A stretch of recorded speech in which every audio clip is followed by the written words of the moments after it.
brand new horror movie. In this video we will be diving straight into its deeper themes and symbolism. There will be spoilers. Let us begin. The premise is so simple, but what emerges from it is one of the deepest descents into darkness that I have ever witnessed on a cinema screen. Baron, or Bear as he's known, fancies Nikki and he gets an opportunity to ask her out. His friend Ian is egging him on. Even Nikki herself is nudging him to ask the question. Nikki, wait, I was gonna ask you, What?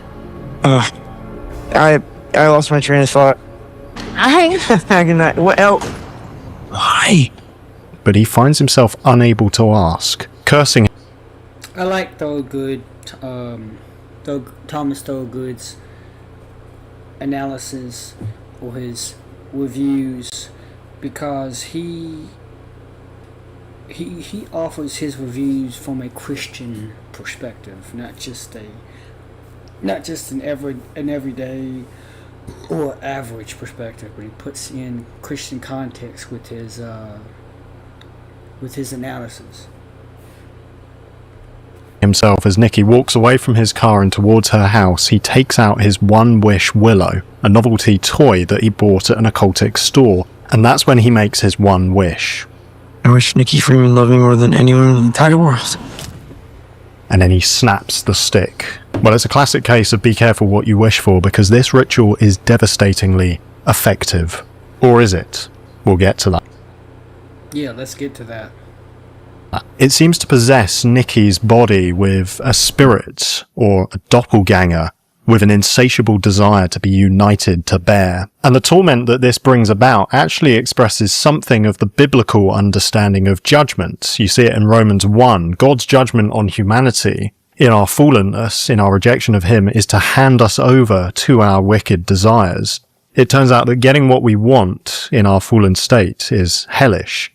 Of course, the Bible doesn't end there. There is a light shining in the midst of that darkness. There is a saviour. In the film, what unfolds is incredibly bleak. It's an out-and-out tragedy, but I think it leaves us with a longing for something more. So you see how he's starting to put in context of, Christian context into the context of the film.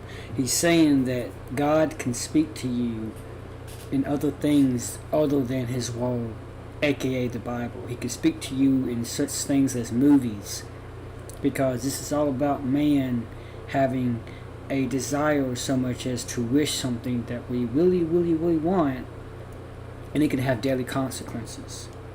Just like Belle does in the film Obsession, which people seem to be very obsessed about. Not even gonna lie, they seem to be very obsessed about it. Am I centered? Anyway. The occultic store where Bear purchases the One Wish Willow is called the Green Man. In modern New Age circles, the Green Man has become regarded as a pagan fertility symbol, but actually going further back in time, the Green Man has been a prominent symbol in Christian art and architecture. In the medieval collection of tales, The Legend of the Rood, there is an intriguing story of Seth burying his father Adam, the first human being. According to the story, while Adam was dying, Seth placed 3 seeds under his tongue. These sprouted and grew into a tree nourished by Adam's decaying corpse, and the wood from that tree was used to make the cross on which Jesus, known as the second Adam, was crucified. So the Green Man, however it's appropriated nowadays, is a Christ-haunted symbol. The possibility of curse being lifted, of life coming from death, hangs in the air for much of the movie, and we as an audience, as we continue this blistering descent into darkness, our yearning for resolution alongside the characters grows ever stronger. Anyway, Bear visits this shop, the Green Man store, rather aimlessly. At first he's looking for some crystals which might help to provide good vibes with Nikki, but then he happens to notice something else, a box of One Wish Willows, and he buys one on a whim. There's this writing on the box. The front says, "One Wish Willow, amaze your friends. You only get one wish." And the back says, "Spark the middle and break in half. Usage, open the package to a magical jingle and a fun pop surprise. Hold the One Wish Willow gently, break it in half and state your wish clearly. Wait up to 24 hours for your wish to come true. Disposal. After granting your wish, the One Wish Willow loses its magical properties. Now that's fascinating. The text implies that you should state your wish before breaking the stick in half. But Bear states his wish and then breaks the stick. It's a subtle detail, and I'm not saying that everything would have panned out okay if Bear had only followed the exact order on the box, but it's notable nonetheless. On the right hand side of the box we can just about see that the company is called Tabby Cat Curiosities. That of course has personal resonance for Bear because the film begins with his cat Sandy dying after getting into a bottle of oxycodone, a highly addictive painkiller. There's even a website listed above the logo, www.tabbycatcuriosities.com. I tried going to the website by the way, but it didn't work. And beneath the logo, the box says, "Contact us if you have any problems or questions with your One Wish Willow product."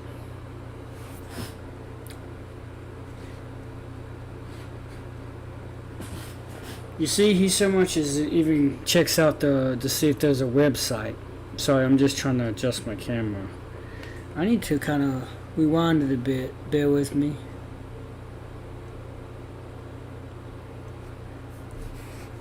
Corpse, and the wood from that tree was used when was dying. Seth.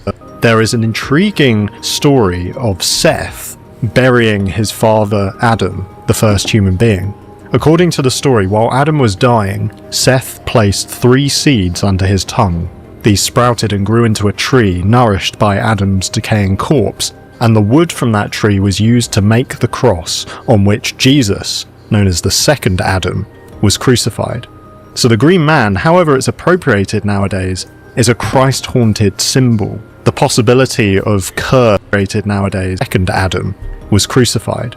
So the green man, however it's appropriated nowadays, is a Christ-haunted symbol. The possibility of curse being lifted, of life coming from death, possibly on which Adam's 3 seeds under his tongue. A full collection of tales, the legend in Christian art, and actually going further back in time, the Green Man Willow is called the Green Man. The occultic store where Bear purchases the One Wish Willow is called the Green Man. In modern New Age circles, the Green Man has become regarded as a pagan fertility symbol, but actually going further back in time, the Green Man has been a prominent symbol in Christian art and architecture.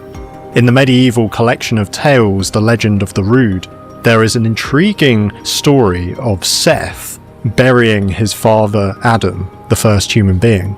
According to the story, while Adam was dying, Seth, by Adam's decaying corpse, known as the second, is a Christ-haunted symbol. The possibility of curse being lifted, of life coming from death, hangs in the air for much of the movie, and we as an audience, as we continue this blistering descent into darkness, our yearning for resolution alongside the characters grows ever stronger. Anyway, Bear visits this shop, the Green Man store, rather aimlessly. At first he's looking for some crystals which might help to provide good vibes with Nikki. But then he happens to notice something else, a box of One Wish Willows. And he buys one. Amaze your friends. Usage, open the package to a magical jingle. Spark the middle and break in half.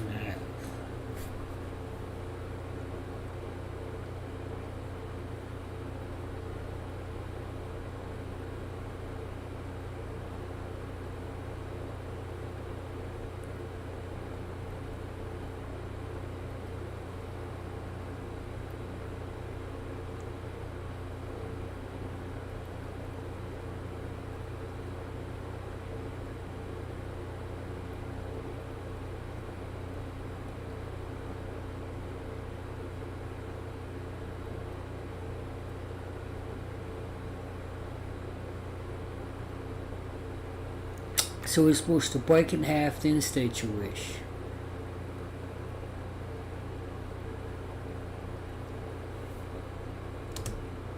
And a fun pop surprise. Hold the One Wish Willow gently, break it in half, and state your wish clearly. Wait up to 24 hours for your wish to come true. Disposal. After granting your wish, the One Wish Willow loses its magical properties. Now that's fascinating. The text implies that you should state your wish before breaking the stick in half. But Bear states his wish and then breaks the stick. It's a subtle detail, and I'm not saying that everything would have panned out okay if Bear had only followed the exact order on the box, but it's notable nonetheless. On the right hand side of the box we can just about see that the company is called Tabby Cat Curiosities. That of course has personal resonance for Bear because the film begins with his cat Sandy dying after getting into a bottle of... So let me get this straight. If he's supposed to, and I'm looking at it as I read it, break in half and state your wish. If you break it in half, then state your wish, it'll be different. But he stated his wish, then breaks in half, which does seem to be more cinematic and theatric. That's a key term in the movie Obsession. But so I'm thinking that if he broke the wish, if he broke it in half and then stated it,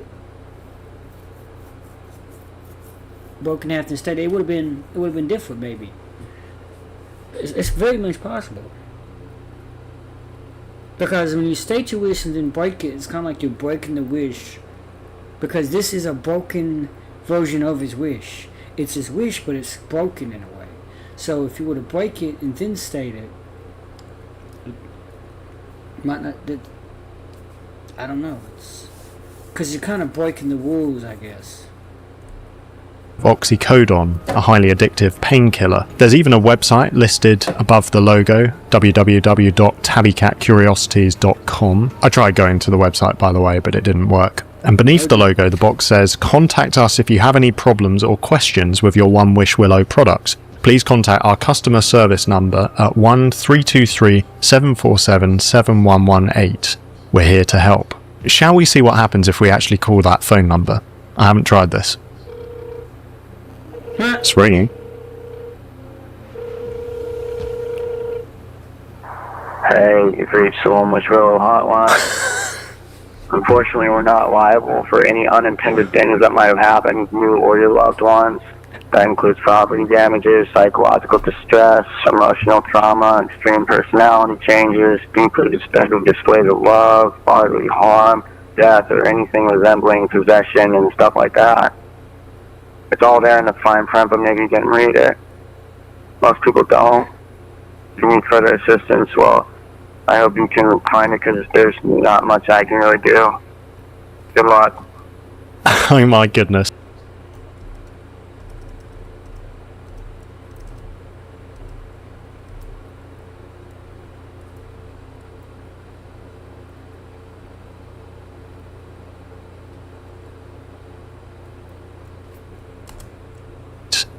We're here to help. Shall we see what happens if we actually call that phone number? Contact on listed getting into a resonance for Bear company, but it's notable if Bear or proposal. After granting your wish, the One Wish Willow loses its magical properties. Now that's fascinating. Follow box after getting into a problem at one. Unfortunately, we're not anything resembling. I hope you can. Goes through to the answer phone every time you.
Hey, you've reached the One Wish Willow hotline. Unfortunately, we're not liable for any unintended things that might have happened to you or your loved ones. That includes property damages, psychological distress, emotional trauma, extreme personality changes, deeply disturbing displays of love, bodily harm, death, or anything resembling possession and stuff like that. It's all there in the fine print, but maybe you didn't read it. Most people don't. If you need further assistance, well, I hope you can find it, because there's not much I can really do. Good luck.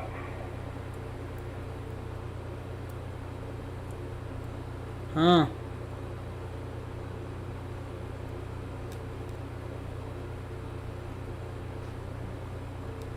What's this about? It's the best way to make a wish, a one-wish willow wish. When you hear the magical jingle, just make a wish and snap the willow, the one wish willow. It's the best way to make a wish, a one-wish willow wish. What are you wishing for? Make your wish come true with the one wish willow. Please wish responsibly. Wishes may cause unexpected behavior, violent tendencies, and self-mutilation. Do not use if you're experiencing insecurity or extreme obsession.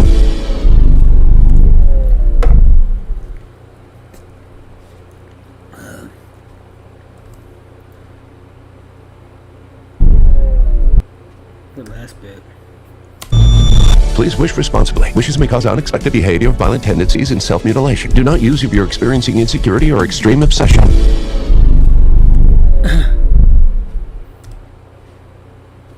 Wish responsibly. Wishes may cause unexpected behavior, violent tendencies, and self-mutilation. Do not use if you're experiencing insecurity or extreme obsession. They included the movie title with the last bit.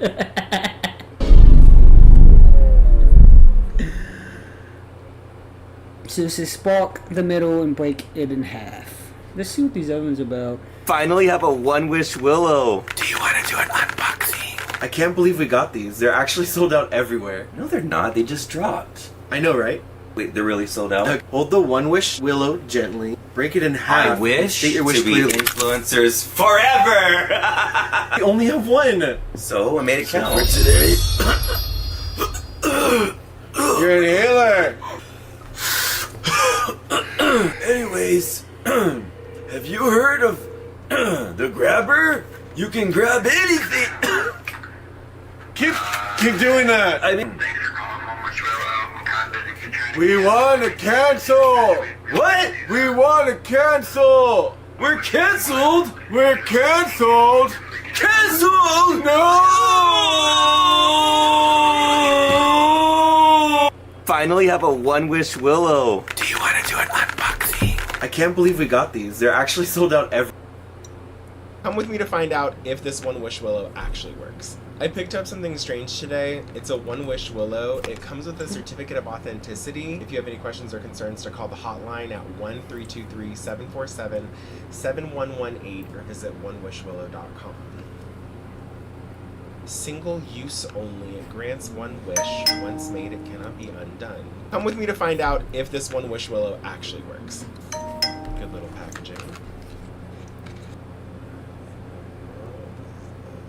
I wish for $1 million, tax-free, a month. Stick around for part 2 of this video to see just how rich I've become. Thanks for calling One Wish Willow. I'm kind of busy dealing with other wishes right now. Alright, see you later. Come with me to find out if this one wish willow actually works. I picked up something strange today. It's a one wish willow. It comes with a certificate of authenticity. If you have any questions or concerns, to call the hotline at 1-323-747-7118. I got a One Wish Willow to see if what people say about them is actually true. If you don't know, a One Wish Willow is a vintage toy that's said to grant just one wish. But what the box doesn't specify is that even though your wish will come true, you might be required to pay a steep price. The lore behind these things is really interesting. In folklores from areas around ancient Europe, willow trees are seen as the boundary between life and the underworld. And they're believed to contain mystical properties and are even said to be able to grant wishes. But there's also horror stories of people people using One Wish Willow sticks and getting exactly what they wished for, but have had their entire lives flipped upside down in the process by some unseen force behind the curtain. The One Wish Willow was manufactured by Tabby Cat Curiosities, which made a huge investment in the product, but unfortunately for them, the product never really made it into big box stores. They had short-lived popularity, and because they weren't being distributed on a national level, they were mostly forgotten about. But some have resurfaced in a small apothecary shop in Burbank, California, and are also being sold online, and now I've gotten my hands on one. Now, before using it, I actually called the hotline on the back, and it was really eerie because it specifies that they can't help anyone who has been cursed by a bad wish. It also says that you get one and only chance and that your wish can never be taken back or reversed, which sounded somewhat like a warning. So this is how it's supposed to work. You make a wish. I wish to be a millionaire, and you break the willow stick. And then we wait and see what happens. If you want to try it out for yourself, you can find one at onewishwillow.com, but just be sure to be careful what you wish for. I got a One Wish Willow to see if what people say about them is actually true. If you don't know, a One Wish Willow is a vintage toy that's said to grant just one wish, but what the box does. I thought Curry Barker's Obsession was just a movie, and I got a One Wish Willow, and I just made a wish and wished my kids would clean, and it's a nightmare. Just wish these messy kids would be obsessed with cleaning. It started with little chores. It was fun. Everything was getting cleaned around the house, but then it became something else. They just wouldn't stop. I couldn't sleep. They wouldn't leave me alone. They were cleaning everything. They were even doing the dishes, but they had these dead little stairs, and they were even vacuuming the ceiling. You can't stop an obsession. Obsession is a master class in horror filmmaking that will keep you on the edge of your seat with the dread and the tension that it builds. Do not miss this film in theaters on May 15th.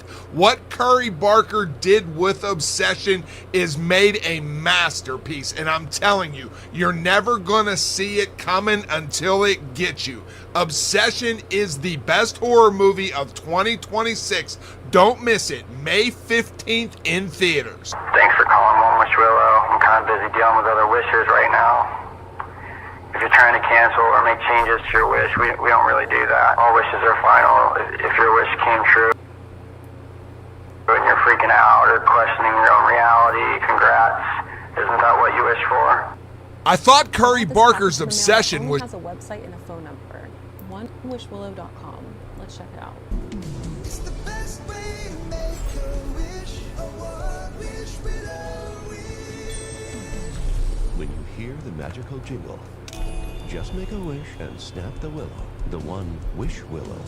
best way to make a wish. A one wish willow. That's cute. What are you wishing for? Make your wish come true I with mean, the that's One ridiculous, Wish but- Willow. Please wish responsibly. Wishes may cause unexpected behavior, violent tendencies. wait, you and see the rest of self-mutilation. it. Do not use if you're experiencing insecurity or extreme obsession. Okay, self-mutilation.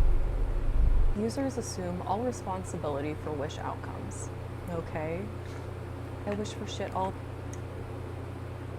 the time and it doesn't come true. Sometimes I do just wish that I was invisible.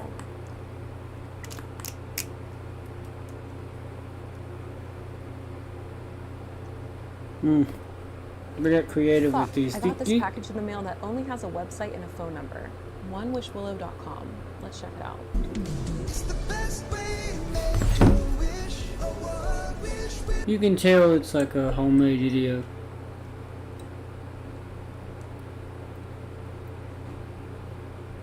Let's continue with Thuggood. I don't want to lose Much I track. can really do. Good luck.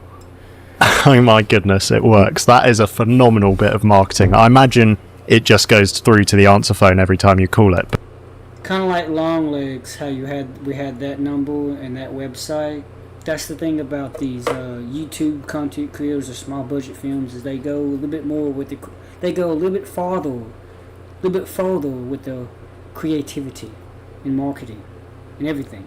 But still, on the subject of the phone number, I might be wrong about this. I need to check when the film comes out on streaming. But when Bear rings the helpline, I'm almost certain that he dials a different number to the one that's on the back of the box. If I remember rightly, he actually dials something like 10234567. I might be wrong about that, but I was watching the cinema screen quite carefully, and that's what my brain took in. If it turns out to be wrong, obviously disregard this section of the video, but if I'm right, that would be another intriguing departure from what's written on the box, contributing to this sense that we as an audience can't be entirely sure of what we're seeing. The box is naive and playful in its packaging. The reality is much worse. On the subject of consecutive numbers, it's notable that when Bear wakes up in the middle of the night, and Nicky starts acting really creepily, the time he wakes up is 3:45 a.m. Many have noted that this time might be a reference to the witching hour. Some Christian traditions have regarded 3 a.m. as the devil's hour because it's an inversion of 3 p.m., which is traditionally believed to be the time that Christ died on the cross. So the film might be picking up on some of those things. On this channel I discuss film from a theological perspective because I genuinely believe that the Bible describes reality and helps to unveil layers of meaning in these movies, whether that's intentional on the part of the filmmakers or not. I often get comments saying things like, I'm not a Christian, but I watch this channel to hear a Christian perspective on film, and I'm so grateful for that. If you yourself would like to find out more about this perspective I'm speaking from, I can't think of a better online course than 321. I might be biased because its presenter, Glenn Scrivener, is a friend of mine, but I genuinely think that in 321 he provides a superb introduction to the person of Jesus. It might just change your life. It certainly changed mine. It assumes no prior knowledge, and the 8 video-led sessions are based around some beautiful animated stories that really get you thinking. You can check it out right now for free at 321course.com/TT. Just enter your email, choose a password, and you're in. There's no spam and no fees. Just visit 321course.com/TT and discover life according to Jesus. Back to the video. That shows you he's serious. It's not made explicit, but I think there are multiple signs that Nicky is demonically possessed in this movie. Whatever it is, it functions in that manner. Immediately after Bear makes the wish, Nicky starts acting very strangely. Her obsession with Bear quickly becomes otherworldly. She moves in with him, she makes a bizarre indoor memorial for his dead cat, she watches him sleep, she gaffer tapes his front door to make it harder for him to leave, and when he prizes that door open, she just stands there waiting for him to return. That's so creepy, that building sense of dread as Bear does his day of work, and then how will he find her when he returns home? Will she have changed even more? While he's at work, he opens the packed lunch that Nicky has made for him, and inside are 2 Polaroid photos. The top one is a photo of Bear with a heart and the caption, "You." The second photo depicts both of them lying next to each other, and the caption chillingly says, "Not me." And that's a sign that the real Nicky is trying to signal to Bear. The Nicky who is obsessing over him is not the real Nicky. The real Nicky is trapped somewhere within. The sandwiches in the lunchbox are filled with the meat of Bear's deceased cat. Grim. Is that the sort of thing that a person who genuinely loves Bear would do? No. It's bizarre, it's disturbing, it's a form of torment. I think throughout this film we are seeing a demon's torment masquerading as being in love with Bear. The demon can keep up the act to some degree, but the mask slips quite catastrophically in a lot of places. Does your dad really have cancer? No. No. No. No. What? No. No. No. No. No. No. No. Don't do that! Bear is beginning to panic, so he calls the helpline on the back of the box. And like the staff that we encounter at the Green Man's store, the person on the other end of the line is worryingly laid back. He sounds bored. What's up? I was calling to see if there's a way I can alter a wish. Like to cancel your wish? No. It's okay to keep the... I just want to know if I can, like, alter it a little. I'm sorry, we don't really do that. No? If you have any questions about how the wish works, or if you read the back of the box. Is it even real? Yeah, it's real. No, I know that the Is her love real? Just because you chose this for her doesn't make it less real. Oh, that is a chilling line, isn't it? And Bear will come to see that it's a lie. The obsessive love for him that is being expressed through Nikki's body is not genuine, it's demonic. And therefore it's not love, it's a fleshly, all-consuming addiction. That's what Bear has unleashed. It's also on this phone call that Bear learns how he can break the curse. So she's just stuck like this forever? Well, yeah, I mean, as long as you live. As long as I live? And then something even more disturbing happens. The man on the other end of the line offers Bear an opportunity to speak to Nikki. We hear her anguished screams over the phone line. Is that the real Nikki? The one who has been imprisoned and suppressed by Bear's wish?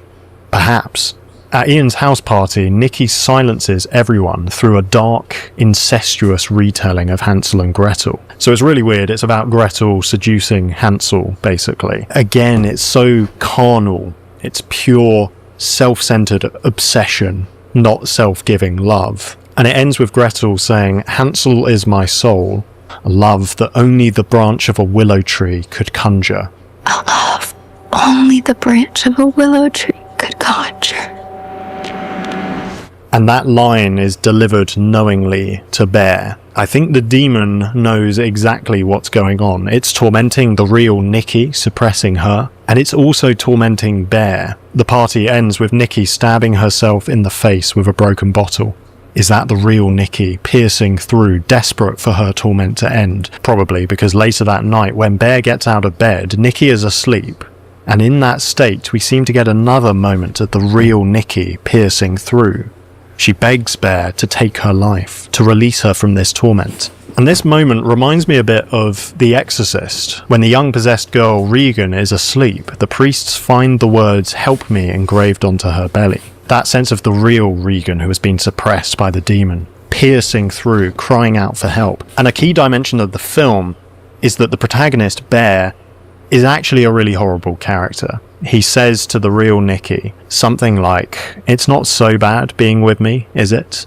And then he leaves the room. Part of him wants to keep this going. He doesn't love the obsessive version of Nikki. He's scared of that, obviously. But equally, he doesn't want to listen to the real Nikki. What he really wants is someone in between, which again would be a figment of his imagination, a fantasy. The car scene is truly shocking. Bear and Sarah share a genuine moment of connection. She's this figure who has quietly loved him all this time, and Bear starts to recognise that, and possibly even reciprocate it. But at that moment, the possessed Nikki arrives to smash Sarah's head with a brick. It's deeply traumatic to watch. But when he gets home, things are truly out of control. The house has been turned into this horrifying shrine. Sarah's corpse has been placed on a chair, and all her clothes have been removed. Nikki is now wearing them. That sense of trying to steal the love for Sarah that Bear might have had and claim it for herself. This brings us to the ending. Bear locks himself in the bathroom. He tries to kill himself with a gun, but finds himself unable to do it. So he then reaches for the oxycodone pills, the ones that killed his cat. Is this a redemptive, heroic final act? Is he choosing to sacrifice his life in order to set Nikki free? Well, it seems to me, the way it's framed is that it's actually a total last resort, and it's more about setting himself free. Nikki being set free is a kind of byproduct for him at this point. And one of the reasons I think that is because he does eat the pills, but then he seems to change his mind. He tries to make himself vomit. But before he can, Nikki finds the One Wish Willow and makes a wish, presumably that Bear would be as obsessed with her as she is with him. And he emerges from the bathroom. They kiss, but then she realizes that Bear is dying in her arms from the overdose. The possessed Nikki is devastated. Why? Well, I suppose it's kind of obvious. She's still living under Bear's wish, and therefore she's still infatuated with him, obsessed with him, devastated to see him dying. But if she is in fact demonically possessed, as I've interpreted throughout this video, I don't think the demon is in love with Bear, and that's why it's sad. I think it's sad because it realizes that it can no longer torment Bear now that he's dying. So anyway, Bear dies in Nikki's arms, and the possessed Nikki prepares to take her own life as a result. It's like a perverse retelling of the end of Romeo and Juliet. Yeah, But at that that's what I was moment, thinking. the curse is lifted. Bear's death ends the effect of his wish, and then the real Nikki finally comes to. So there's a hint of deliverance there. Nikki is released from the curse, but it's definitely not a happy ending. She returns to her body and her life, only to find it in total ruins. Sarah, Ian, and Bear are all dead. This friendship group, utterly ruined by this careless wish. So to return to the title of this video, what is the real horror of obsession? Well, to me it resides in a simple question. Did Bear get his wish? In a sense, yes. His wish was very clear, that Nikki would love him more than anyone else in the whole wide world. I wish Nikki Freeman loved me more than anyone in the entire world. Bear, I love you so much. I don't think I could live without you. You love me more than anyone in the world? Yes, more than anyone. He gets what he wants, and he doesn't like it. But then you could argue that Bear doesn't actually get his wish.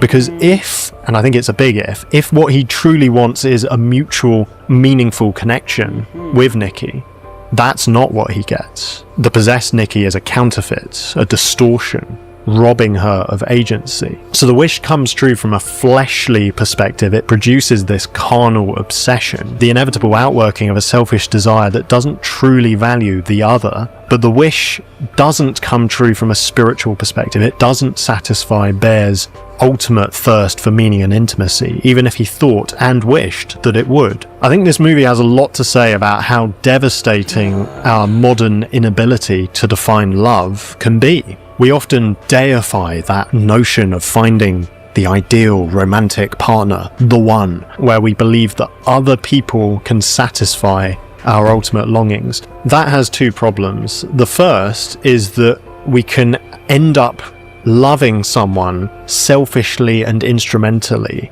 not for their sake, but for what we can get out of them. That's one problem. The second problem is that it places a burden on relationships that they were never designed to carry.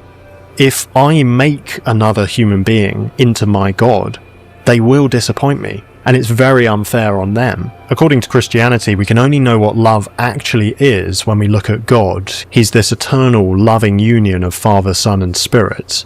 And his love is most clearly revealed when it is poured out in self-sacrifice for us on the cross. True love is self-sacrificial, not self-serving. And that should then flow into our relationships with others. Christians call one another brothers and sisters in Christ. He is the basis for our love, and we are called to invite others into that love. And many Christians get married.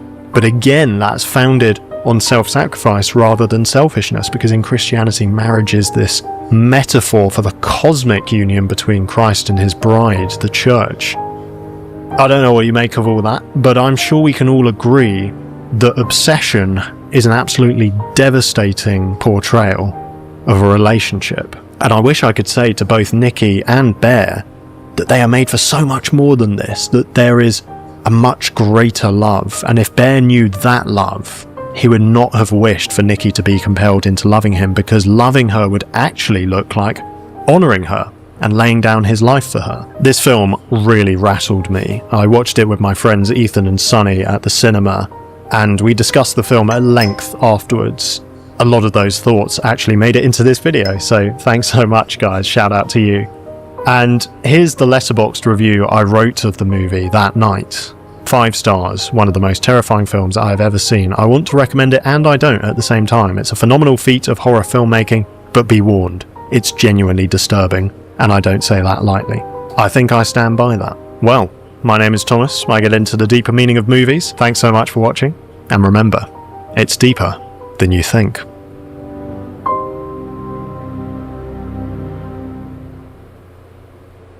What is up, everybody? This is Alex from Thank you so much, IGT, Thomas. and I'm obsessed with this movie. What a horrible time.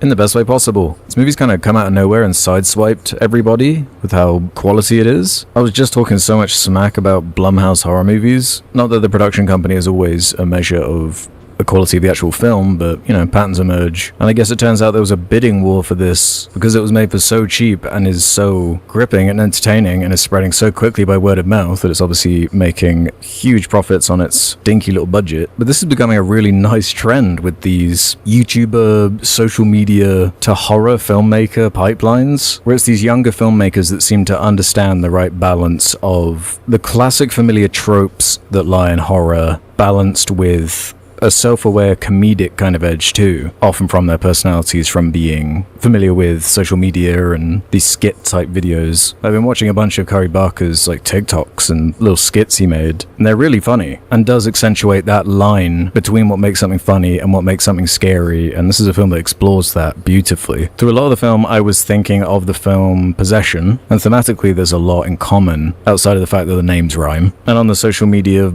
to horror filmmaker mentions, the way people were talking about Iron Lung is kind of more how I feel about this movie, where instead of it being about who made it, this is kind of more like a Talk to Me, where it's speaking for itself with how just well made, well produced, thoughtful and well performed, doesn't outstay its welcome, with a lot of the conversation focusing, by no surprise, around Indy Navarrete, who, looking at her IMDb, she was in 13 Reasons Why, apparently, for 9 episodes, but I don't remember her at all. That's a sidebar though, because this is a breakout what is going on here performance from her. She is incredible. The range she has to pull out as an actor through some of these scenes, and the patience and confidence in the way it's presented, sitting on these long takes, just allowing the actors to act. What a challenge, but also a fun character for an actor to play. And a lot of the horror in the movie is thanks to her performance kind of working and clicking with Curry Barker's writing. And the writing is what brings it all together, playing on these tropes of, you know, just like in a Talk to Me where it has the hand MacGuffin that starts the horror. Here we have the one wish willow, which is kind of in the name. You get one wish and maybe it will come true, with the main character here being played by Michael Johnston, who also delivers an amazing performance. But what a creative concept to come up with this idea, this spin on a possession concept. And I don't mean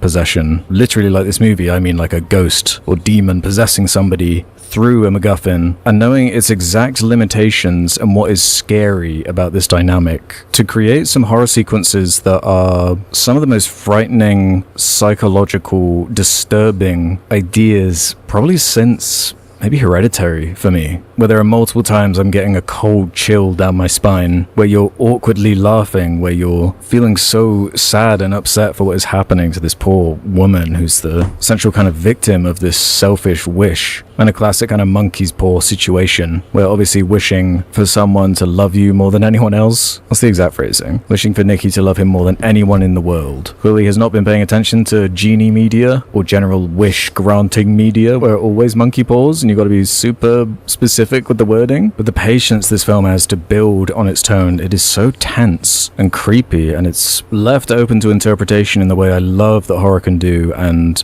Talk to Me did a similar thing, where it just about gives you the answers you need but leaves enough open where your mind can fill in the blanks, which is what is really scary about horror when it comes down to it. And that is not only executed through the script and the performances, but also the filmmaking. The simplicity of it is so effective. There's a shot where Indy is standing in a bedroom and the lighting is tuned just enough so she is obscured, and combined with this face she's pulling, it's genuine nightmare fuel. It is horrifying. Really enjoyed this dedication to these long shots, these long scenes that will indulge in a concept and will slowly escalate. And you might predict certain beats of the story, I know I did, but it doesn't matter with the way it's executed. You still feel the tension. You're still shocked and surprised by the way something might be executed or the timing of something. It has you wrapped around its finger and it's playing with you. And for a first feature, this is incredibly impressive technical filmmaking that, like all good horror, goes deep. It's scary on its face and from a concept level, but the way it does explore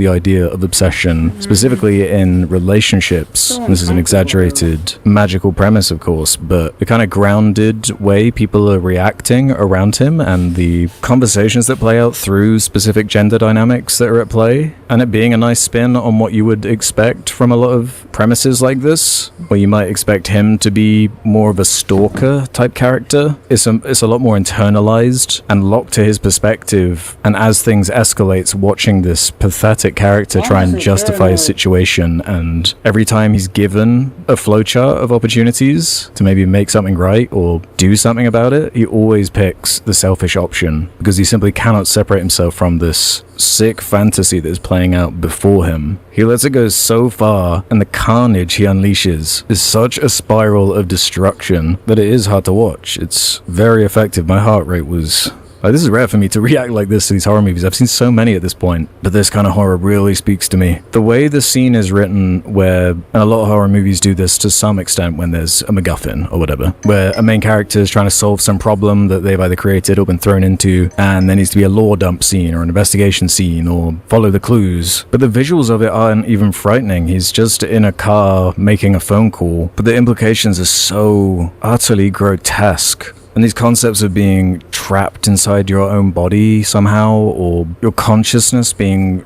tuned out or taken over with these brief moments where the real person inside is able to communicate, is so disgusting and fucked up. It's just one of those concepts that is so simple and effective and easy to communicate with the right actors, but it makes you kick yourself for not coming up with it first. But what an execution. All of the supporting cast are great and add something to the story, whether it be a concerned perspective, a bit of humor. This is from the opening scene, which was a clever way of subverting the immediate expectations of the movie and kind of establishes them as being, well, as our lead character as being kind of emotionally unbalanced or just kind of inexperienced, where he's more of a big picture, like you're overthinking this, you're like love bombing or whatever. And honestly, you might find this a bit much if you've been directly affected by abusive relationships. It certainly reminded me of dynamics I've known with not myself, but people I have known, which just makes the impact of it hit harder for me. I could just list off a bunch of sequences that I loved from the film, but I think I'll kind of wrap this up here. I think the less you know, the better. Oh yeah, the Andy Richter cameo was kind of funny, but I really liked how I didn't recognize, outside of Andy Richter, really any of these actors. It wasn't distracting from that level. It felt pretty grounded from a performance level. They had great chemistry together. I believed in the dynamics between them. It was super interesting to see what parts of the film people, well, the audience was finding funny too. And I won't say what happens, but the ending point, the performance of the final shot, pretty much perfect. Yeah, in one weekend, we've already crossed the 20 million mark. This is wonderful. This is exactly what I want to be seeing, what I want to be celebrating, what we want to see more of. It blows out of the water so many horror movies that have all these resources. I just can't get over how cheap they made this for how great it looks too. I enjoyed the use of the score, the synth-heavy, moody, but also kind of loving soundtrack. God, so much great imagery. There is something about horror and just the economic reality of things at the moment that seems to be the perfect genre to, one, get your film made and get some attention on you as a filmmaker.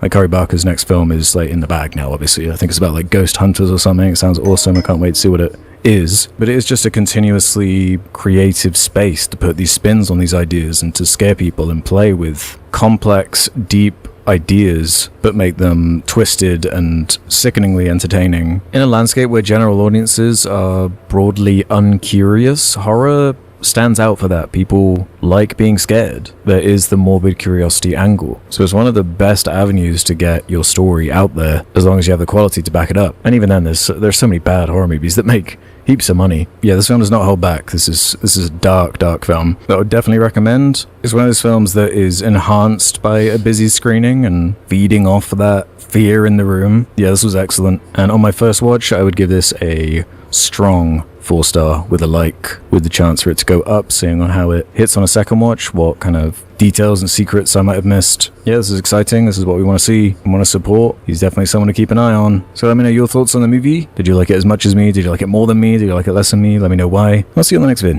Bye.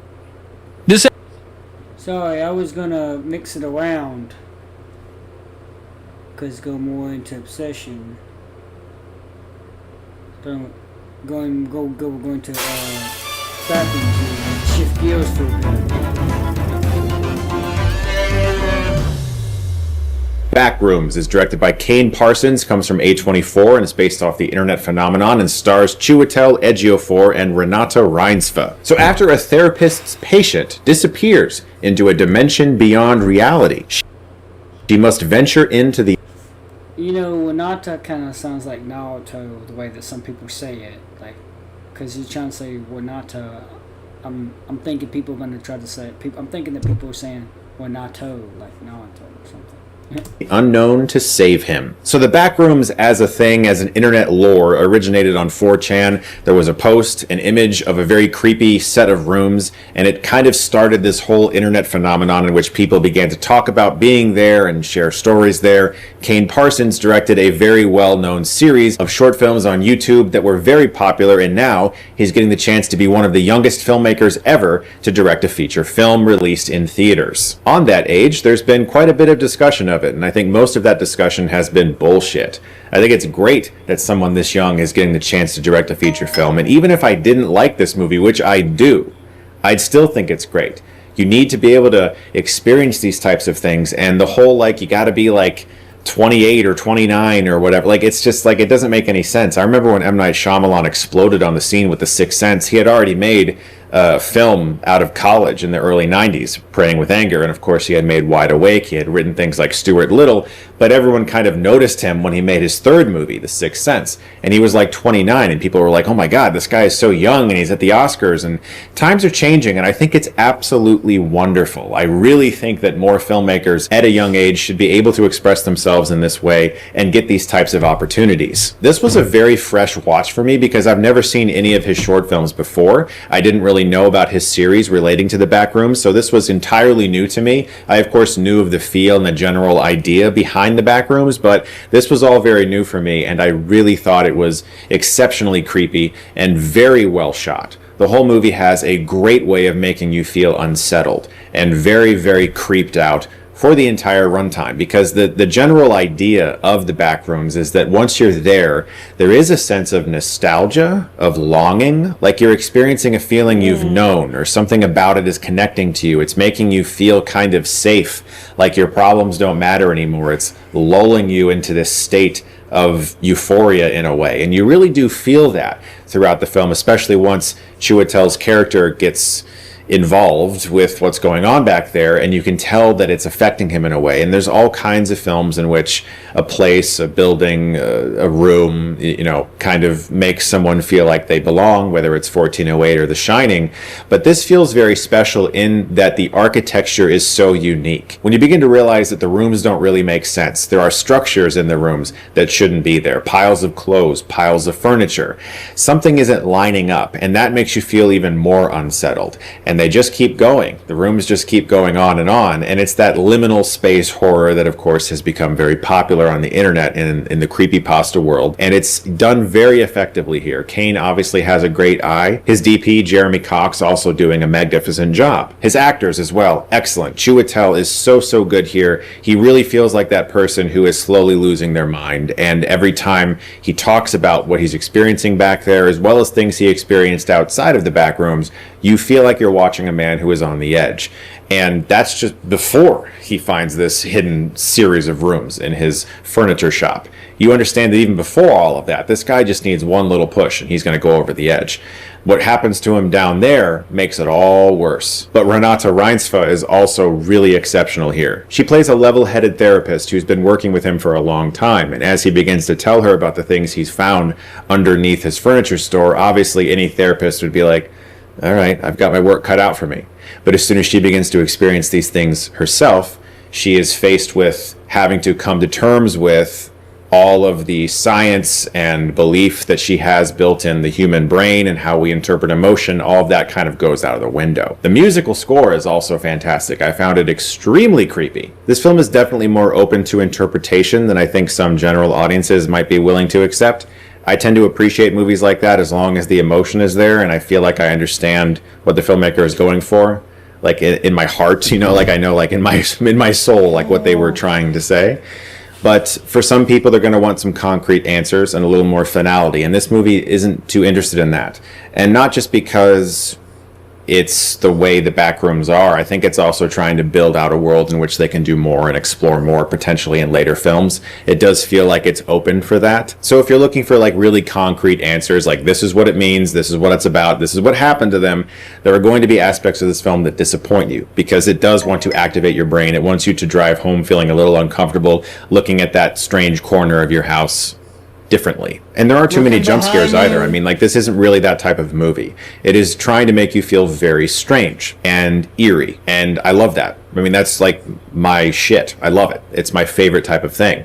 There are a couple really good scares though in the film, and not just because they're loud or because there's a jump. Like, there's some very effective imagery that I was thinking about and did give me goosebumps once, which was really, really cool. But it's just like I said in my review for Obsession. I am just incredibly happy right now and inspired that other artists from YouTube are getting a chance to shine on the big screen. Do you see why I'm combining these two movies into one live stream?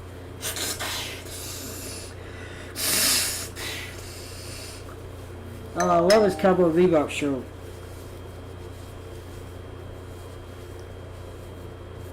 Love it. Because I am finally noticing that we are getting closer and closer to a time period where it's not weird anymore for a YouTuber to get a film made and released in theaters. And I feel like we're there. You know, everything we've seen from Iron Lung to Obsession to this, as well as the Filippo brothers and stuff they've done, this is just really great. And it's going to forge that path further for everyone else. And not just in the YouTube space, but for younger filmmakers too, who are trying to get their voices heard and feel like, well, I have to reach a certain age before somebody will take me seriously. And a movie like this kind of proves that that's not necessarily the case. And it's great. I'm really, really inspired by that. I think it's awesome. So if you like your horror very quiet, very subliminal, the type that creeps under your skin and stays there for a while, I think Backrooms is going to be right up your alley. Guys, thank you so much as always for watching. Look forward to more videos very soon. And if you like this, you can click right here and get stuckmanized.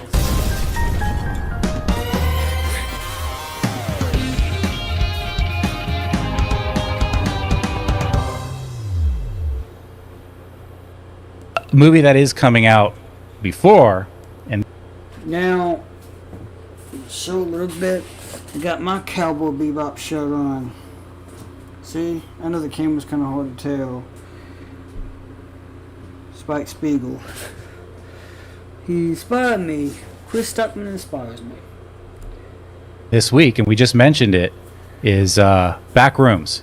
So I want to move into. You know, he said he was inspired by these YouTubers becoming these YouTube content creators, creating their own films after Mark Pilot and himself after his movie Shelby Oaks. So maybe he'll continue, maybe they all continue making movies, including Chris Stuckman.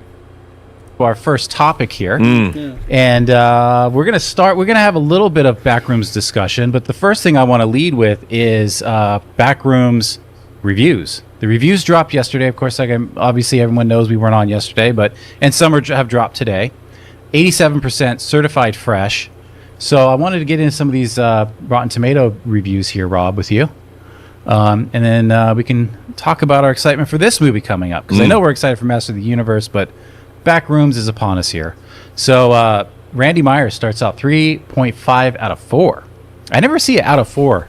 Backrooms keeps you off balance, but one thing is clear: Kane Parsons is enormously talented, and a voice we'll be hearing from in the years to come. Of course, this is like his first time. Incredible! I can't believe he took on a feature film for the first time, and it's like very little experience outside, I think, of his own. Very young. It's really exciting. Maitland McDonough says the best sequences lean into disorientation, endless corridors, impossible geometry, VHS textures, muffled industrial hums, and the feeling that reality is malfunctioning. The filmmaker imbued the proceedings more with surreal dread than jump scares, which you can kind of get from the trailers.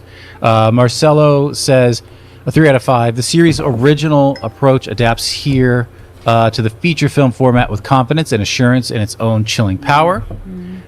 We've got I'm probably Stop mispronouncing your now. name here, so I apologize. But Prabhjot Bain says an abstract feast of sonic visual design that poignantly reckons with our collective alienation amid such wasteful, unchecked modernization and industrialization. He really went into this when it isn't hampered by an occasional propensity for safer traditional scares.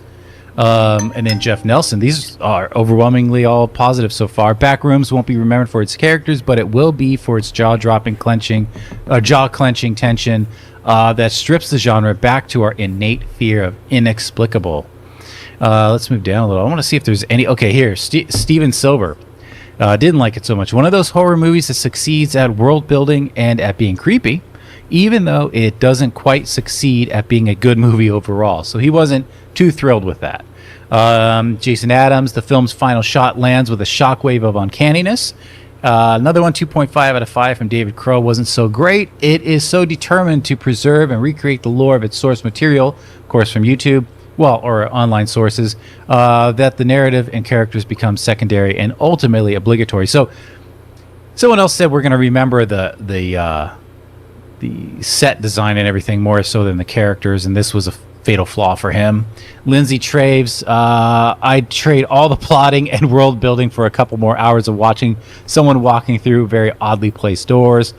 And let's do one more. Caitlin says, fittingly, Backrooms is difficult to place and by its very nature exists at opposite sides of the scale. Guys, we want to take a second to thank a sponsor of today's video, Hims. You know, one of the hardest things about trying to lose weight is just figuring out what actually works. Because we've seen them all. There are a million trends, diets, and gimmicks out there, and honestly, it can get restrictions. Visit hims.com. Rob, what do you think about these? Well, I mean, look, the source material is the source material. You know, it's liminal space. The whole thing was derived from one still photo, one creepy still photo, and it evolved from there. I mean, I love to see where it's come, and I love to see that A24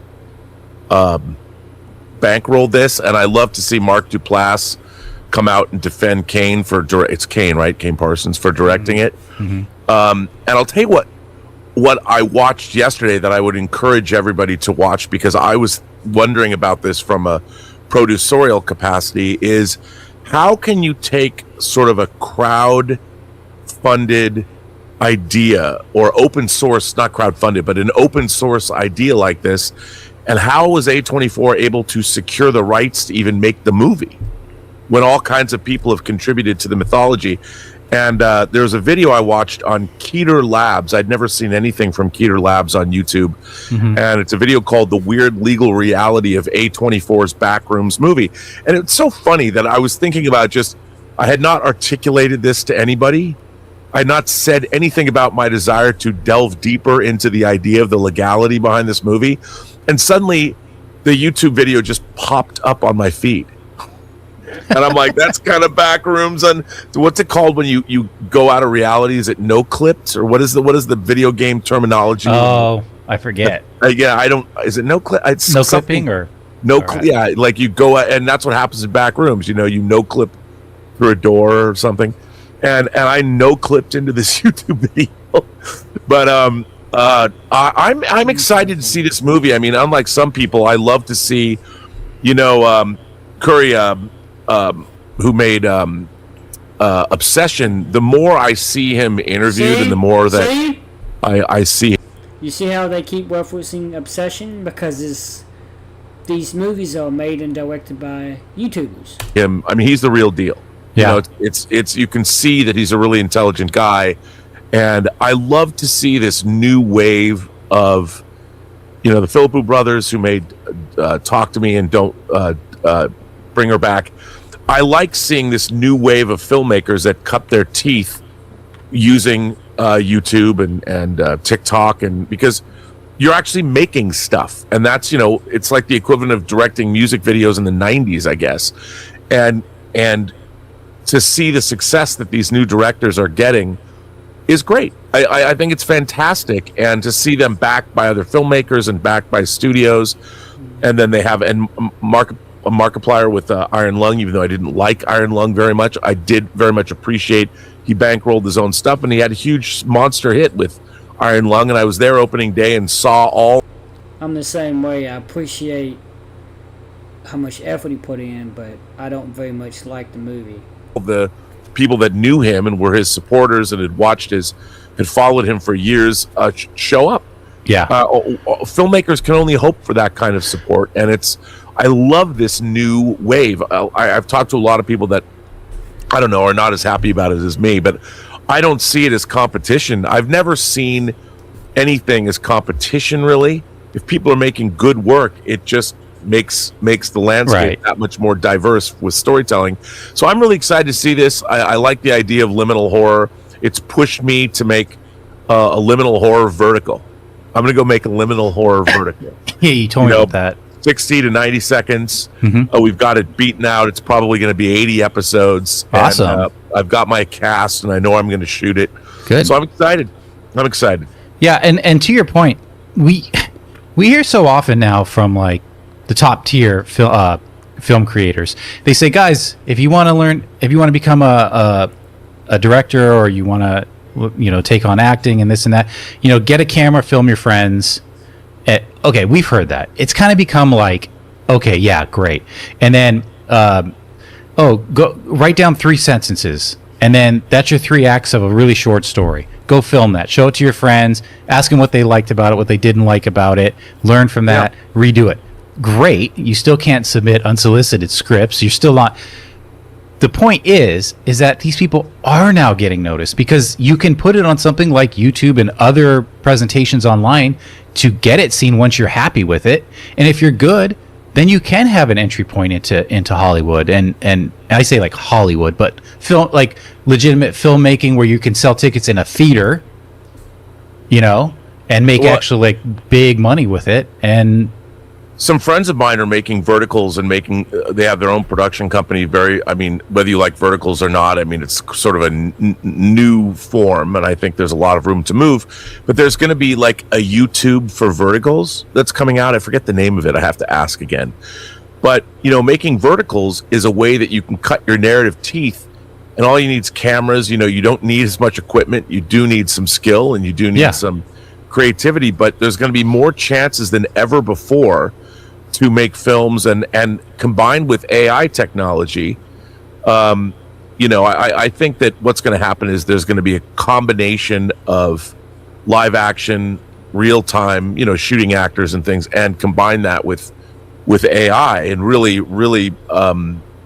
you'll be able to do a lot of interesting things. So I'm looking forward to seeing what people come up with, and it's an exciting time. When everyone's naysaying about everything, I'm like, no, you're now watching a wave of people. I've also often wondered, we have the technology to do anything now, and yet people aren't availing themselves of it because it is still hard to do. But people are jumping in, and when you have young guys in there at 20 or 26, that's planting a flag for a whole new generation of filmmakers to follow behind, and I'm excited. Can't wait to see what they come up with. Kind of like, that's what I say about people like Snarky J, how she has all these shitty videos. Not shitty videos. They're not all shit. Some of them are pretty good, but she's always talking about something like Disney or Supergirl. She's just joining in on the bandwagon that so many people have joined on when it comes to grifting, which is an online term for, haterade in a way. And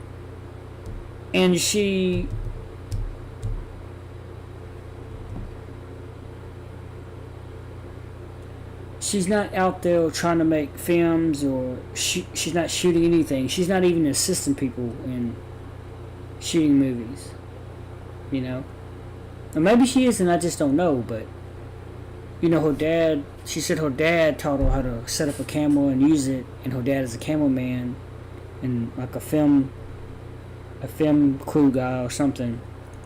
She didn't say filmmaker, but he's engaged in the space, so to speak.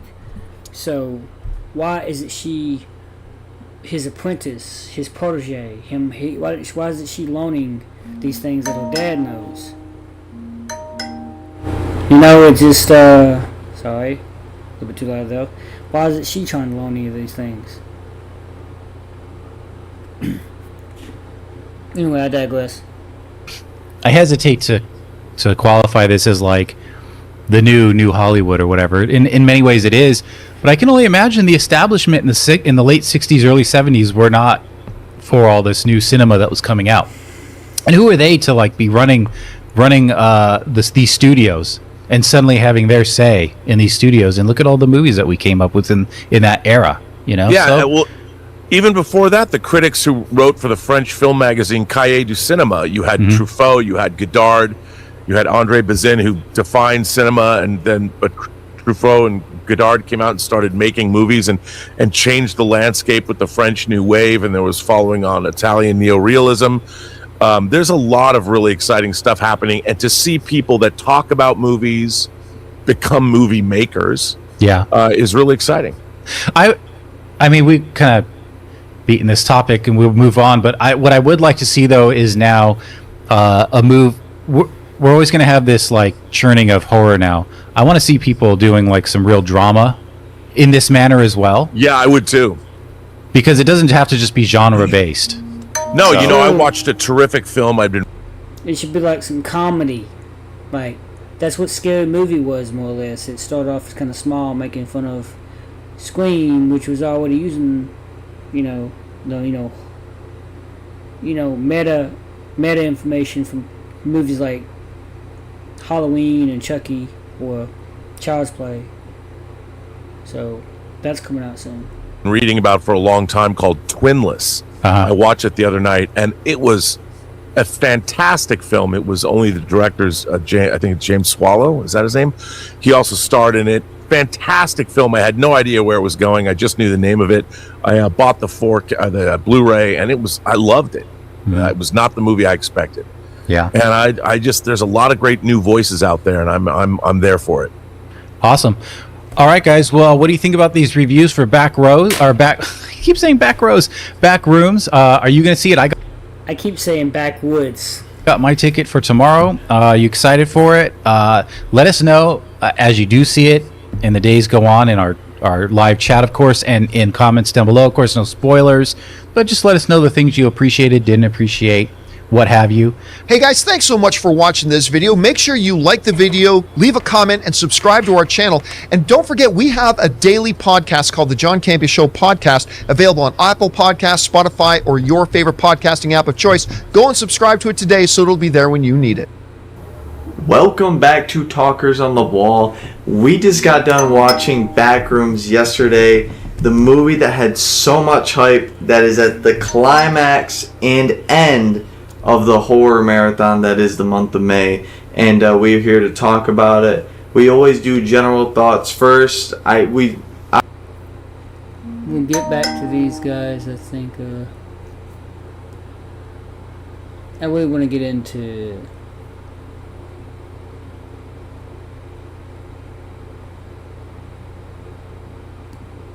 let's just get this guy. Out of the theater, we're kind of thinking pretty like a line. But Smitty, what did you give this out of 10? I gave it about a 7.6. It was all right. I don't know. I feel like it was kind of. I mean, it did end up snoozing a little bit in the theater. Not gonna lie, but some of it was kind of just. I felt kind of boring, dragged a little bit too much. But overall, I think it was okay. Yeah, I went into the theater, or walking out of the theater, I was going to give it about 7.4. I'm really thinking more lower 7s now, like 7.1, 7.2. I just think that it was just underwhelming. I think we'll start with positives first, because we were kind of vague on like how we just meant underwhelming and he meant like by boring. But so positives for me. I think they tried with the characters. I think that they gave an honest, good swing, a good at bat for each of the characters. I thought some of the side characters, like the workers there, thought they were really funny, really charming.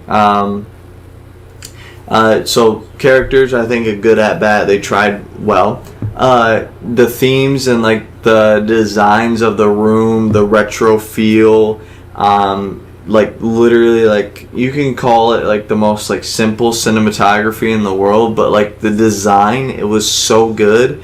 It was so. It felt like there was nothing but everything there. They did the Backrooms like really well. Like it looked pretty good, and I like the like almost like distorted look of it. Yeah. How like things were trying to like glitch into the walls, and it's like, and then they explained it. It's like everything as it once was, or whatever the hell. How well you remember it. Yeah, and it's like everyone's memory is kind of mashing together, so things are gonna get a little convoluted. Yeah. But yeah, I thought that was really good. Let's see. I love how going back to more characters, because when I watch a show, when I watch a movie, when I read a book or manga, the first thing I care about is characters. I'm always characters over plot, and I think that they're pretty decent. I think the main character Clark. This will be a full spoiler review. I think his descent is earned. I mean, he almost has like a manic personality to start. Yeah. And you know, it was like kind of like almost like a Silver Linings Playbook, where you're kind of rooting for him to like just become happy again. And I think that it's done pretty well. I mean, it's serviceable. But honestly, those are just like big, vague plot points that I had that I'm like, okay, that was good. That was good. Mm-hmm. And we just watched the Blair Witch Project, and like some of the camcorder shots, like they were done really well in this movie. I feel like if they were gonna ever make, I don't know, we haven't seen the 2016 version, but if they're ever gonna do like these camcorder shots are probably what I would look for. Yeah, no, 100%. It's cool. I want to talk about like kind of like the independent scene taking over the film industry, because we have Curry Barker's extreme success with Obsession, and we've had the Barbarian, which I believe came from a YouTuber as well, and now he's doing Resident Evil, which should be very interesting. But yeah, I mean, I think his name is Kane Parker. I could be way off, but props to him. You know, I feel like these YouTubers that like come up with these like creepy ideas, that like know the fan base really well, and I think he just did a really good job. But I think this is where like the positives will end for me. I think I'll just encapsulate it: solid movie, just very underwhelming ending. Yeah, the ending especially. Yeah. So we'll go fully like deep dive into negatives. The ending is like not as good. Smith, I'll let you kind of take the reins, and then I'll kind of either piggyback off of what you have to say, or just kind of give something that we disagree on or something. I feel like them revealing the entity, or like whatever was like haunting them down, I feel like that was a bad play. I feel like not being able to see it makes it more scary. I think not only I think we should have seen it. I just wish it was completely different. Yeah, I also wish it was scarier. Yeah, I was just because it's just pirate dude. The opening shot is terrifying. Yeah, with like the camcorder. Yeah, like he's running. You have no idea. You can't see and it. It's just oh no. And then at like towards the end, pirate guy walks in and it's like, this is. I mean, okay, and then. I mean, all right. It's just it almost felt like the. Do you remember like the creepypasta, like the very creepy shows, like Don't Hug Me, I'm Scared or whatever? Mm-mm. Oh, it kind of gave me those vibes, if you're familiar. Because I bet some. Everybody talks about vibes. Some of the fan base that likes Backrooms would it's either Don't Touch Me, I'm Scared, or Don't Hug Me, I'm Scared. But yeah, no, I mean, it was just, I don't know, and just like, for how creative the idea was of the Backrooms, to end it with she just runs away and then gashes it with like the stone of her like of her like her handprint. It's like, what? And I honestly, not to be like the oh my god the film buff guy, but like I'm not, well, I wouldn't consider myself one, but I felt like a really iconic score could have helped this a lot too. It was pretty generic, just movie, like high pitched vocals and like footsteps, which I'm down for it because it adds to it. But we just need like an iconic, like score and needle drop to be like, oh my god, now we're in some shit. But it just lost all tension. Like I was like, I kind of don't care about these characters anymore. Yeah, I mean, after Clark died, and it's kind of like, I mean, this girl was touched on a little bit, but it's like, there's not. Yeah, most of her development was just brief flashback, and then she obviously has her problems of her own when she like yeah pops that pill at that party. Not saying that there's anything wrong with it, but like it's something definitely hinted at that there's something going on. But I mean, yeah, I just think that the biggest letdown for me was the Entity. Yeah, 100%. It's like, as a guy that I haven't played like the Backrooms, I watched a couple streams of it, but you? Not too super familiar with like the actual like games. I know it's like it's like the actual games are pretty creepy. They almost give like a Lethal Company type vibe, except it's like less.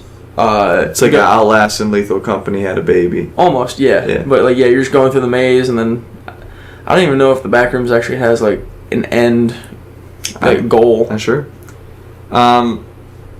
Based on how good this movie was and like the world building and like the creepiness that was inside of it, do you think we could get a sequel? I don't want to say I'm hoping that there's one, because if I mean, I can take it or leave it. I think a sequel would do well, because they've set up enough with just like this super secret government being like finding people who have stumbled into it and been like, so how'd you get here? Where's the entrance? So yeah, would it be almost something like to where you'd want like a different set of characters into the Backrooms and they figure it out that way, or like would you want it to be the continuous character of, is it Nora or Maddie? I think it is, but she was in The Last of Us, and she was actually one of the good moments in The Last of Us season 2. So, I almost want like no named suited character, like the people that wear like the hazmat suits. Among Us, yeah. Yeah, if it was just them, and then they just let like their personalities distinguish them. That would be pretty. Like they're just grunts, kind of having to like search the back rooms. Yeah, and there's like a search team essentially. I'd like that. I'll compromise with you on that. How about like a 3-episode miniseries? I mean, miniseries would be good too. Yeah, I don't know if I'd want to see. I'd want more from it. Yeah, and I'd want them to build on it, and because I think I would like the Entity to be a more broad thing, and it's not just the pirate dude. It's like, because I've heard that there's multiple entities. It probably. Yeah. But I definitely, if they do continue with it, I want them to have it be like scary. If it goes off of like the thought, like the strongest person's thoughts, I want whoever like the next thoughts to like just have a super demented like be like this eldritch horror. Yeah. Just like super terrifying. Yeah. Extra joints, just like slogging through. Yeah. And then, like some Lovecraftian shit. So like when you hear it chasing you, it sounds like 8 footsteps behind you, but it's only got 4 limbs and shit, and be like, or like, I mean, it could just have different abilities, kind of like what you would say. Almost, you could go like a displacer beast type of thing where it's there but it's not really there, or like it has like audio, like kind of, you know, maybe it has really really long arms, so it like taps like a room that's 2 rooms away, and you're like, oh my god, it's right there. Yeah, it's there. You turn around. Yeah. Boom. We'll just write it. Yeah, I mean, and then I don't know how familiar you are with like there's like I don't know if it's quite in the same like universe, but there's another like creature similar to that where it's the Siren Head. Yeah. That would be another like kind of interesting thing to see, because it's like along the same lines of Backrooms. Yeah. Because I've watched like some videos on Siren Head, and Siren Head's actually pretty creepy. Yeah, fair. As long as they don't play Little Dicky, we'll be fine. I mean, I think that'd be pretty terrifying. Well, I'm saying like, yeah, we'll be fine unless they do, and then we're all gonna commit Sudoku. I woke up Chris Breezy. No. Let's see. I mean, honestly, we're gonna do this video, and I know for sure me and Braden are gonna encapsulate the month of May for horror. I don't know if you're gonna catch up with Passengers and Obsession and Hokum, but we'll probably do like a whole rankings with this.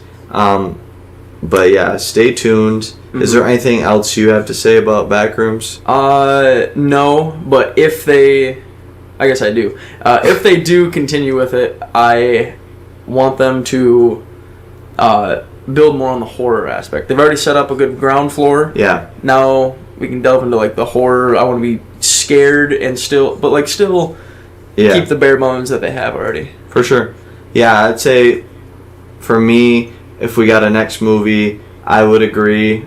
More, less just, baiting, and like if you're gonna do suspense, you gotta make sure, damn well sure that you like people actually give a shit about your characters. But I'd like to see more horror aspects. I'd like to see more character development. I'd like to see better scores.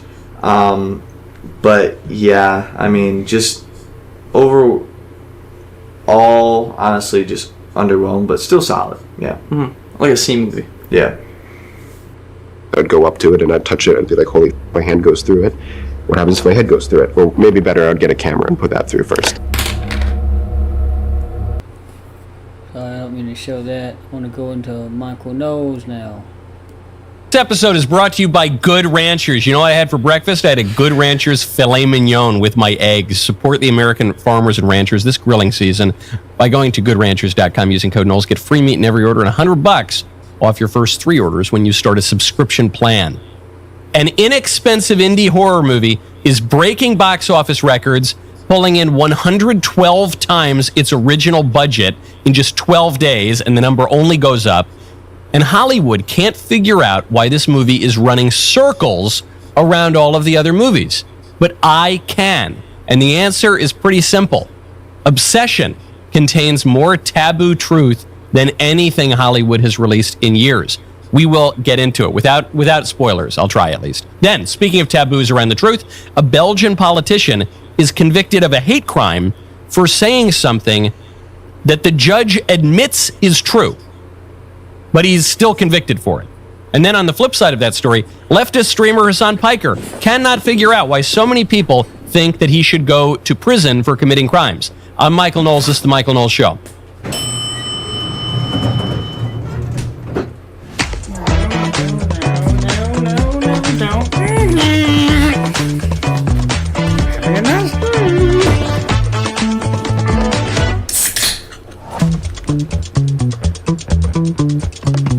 Welcome back to this show. A woman has just pulled the ultimate trump card on a cop who pulled her over for using her phone. Here is one weird trick on how to avoid a ticket when you are driving down the road and a cop sees you texting. We'll get to that momentarily. First, though, I want to tell you about Leaf Filter.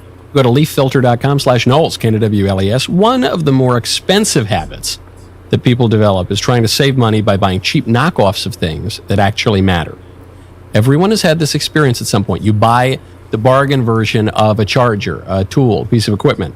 Within 6 months, you're replacing it because it never really worked properly in the first place.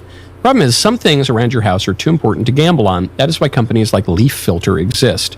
Leaf Filter is not some generic gutter guard system trying to imitate everyone else.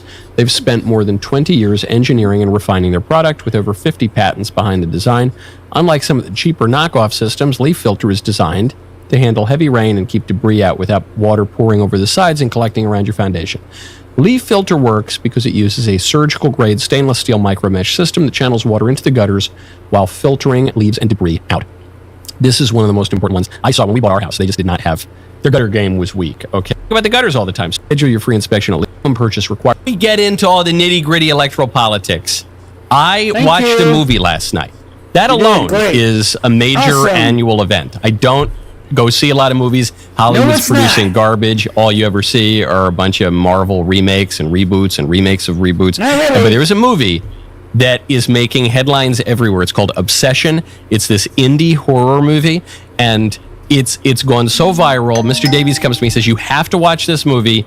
I looked at the reporting on it. This thing took 3 weeks to shoot. It cost $750,000 to make this movie. It has so far grossed $84 million globally in just 12 days. On certain weekdays, it is beating Devil Wears Prada 2 and the Michael Jackson movie. Of course it's beating Devil Wears Prada 2 because there's nothing to that movie. That movie has no story. It is so weak. It is so weak. It is amazing. In fact, it's the weakest, most loser story. Biden watch it because he's a loser. I don't understand obsession. What he don't? I'm sorry. I don't understand Devil Wears Prada. I really don't. Obsession is the best movie, the greatest movie out right now. In fact, back to back with Backrooms is very great story, hands down. I'm trying to be like Trump, but I can't really do it right. This is the first wide release horror movie ever to have its second weekend box office beat the first weekend box office. It is one of the best performing movies ever. I think the box office in the second week rose by 39%, and it just keeps shooting up. So I'm going to try to avoid the spoilers, but this movie actually really matters because there's a pretty simple reason as to why it's doing so well, and Hollywood stupidly is never going to figure it out. Here, in case you haven't seen it going around social media, is one of the trailers. I was gonna ask you, What? I lost my train of thought. Good night. What else? Why? One wish, Willow. You only get one wish. I wish Nikki Freeman loved me more than anyone in the entire world.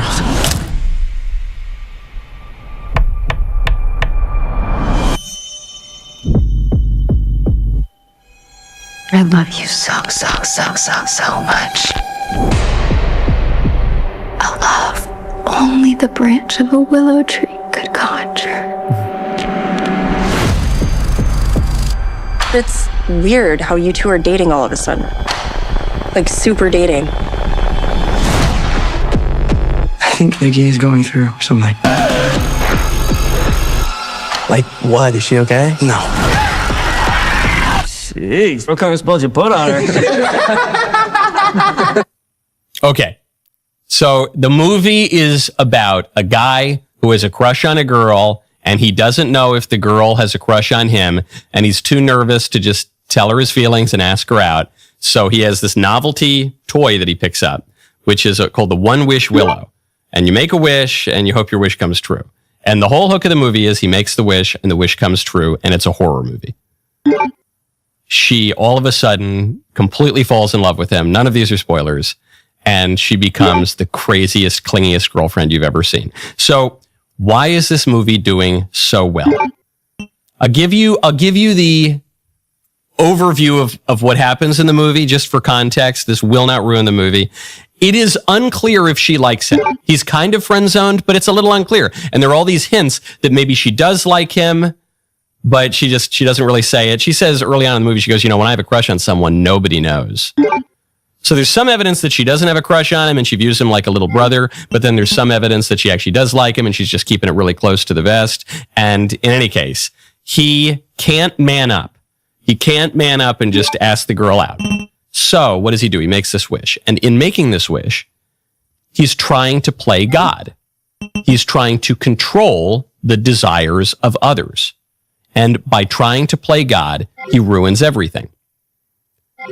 Because you see here a contrast between love and infatuation. Anyone who's ever been a teenager knows this difference. You say, I really, really love this girl. I'm totally head over heels in love with her. But there's this fine line. It's very unclear if it's love, which is willing the good of the other for the person's own sake, or infatuation.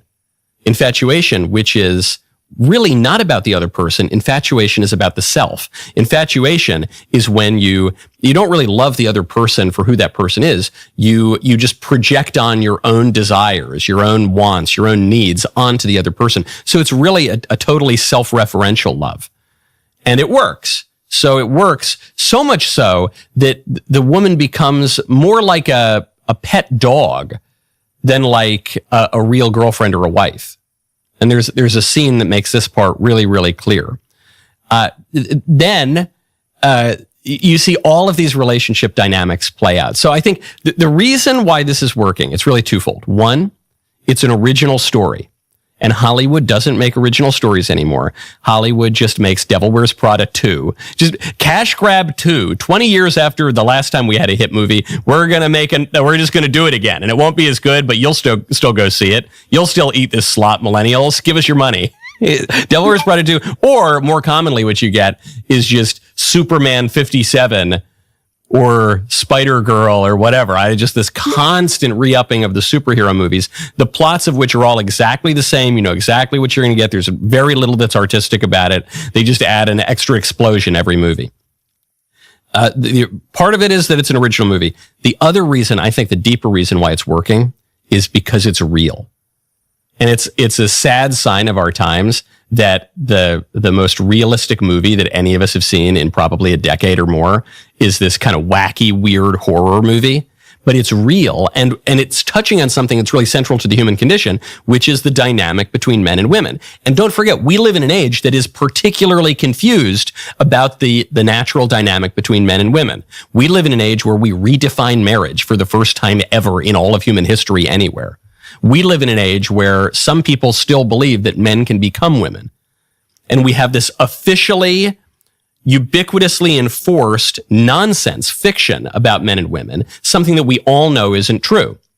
This is why Republicans swept the elections in 2024. This is why Democrats are still on their heels, even when the other party is in power, is because of this problem of wokeness and these really fundamental issues. By golly, these Democrats, I don't know, maybe they could manage the economy better, but I don't think they could because they don't even know the difference between men and women. They have this error in judgment. And this movie is all about the real dynamics between men and women. And so when this woman becomes just a totally crazy girlfriend, you see real dynamics play out. If you've dated an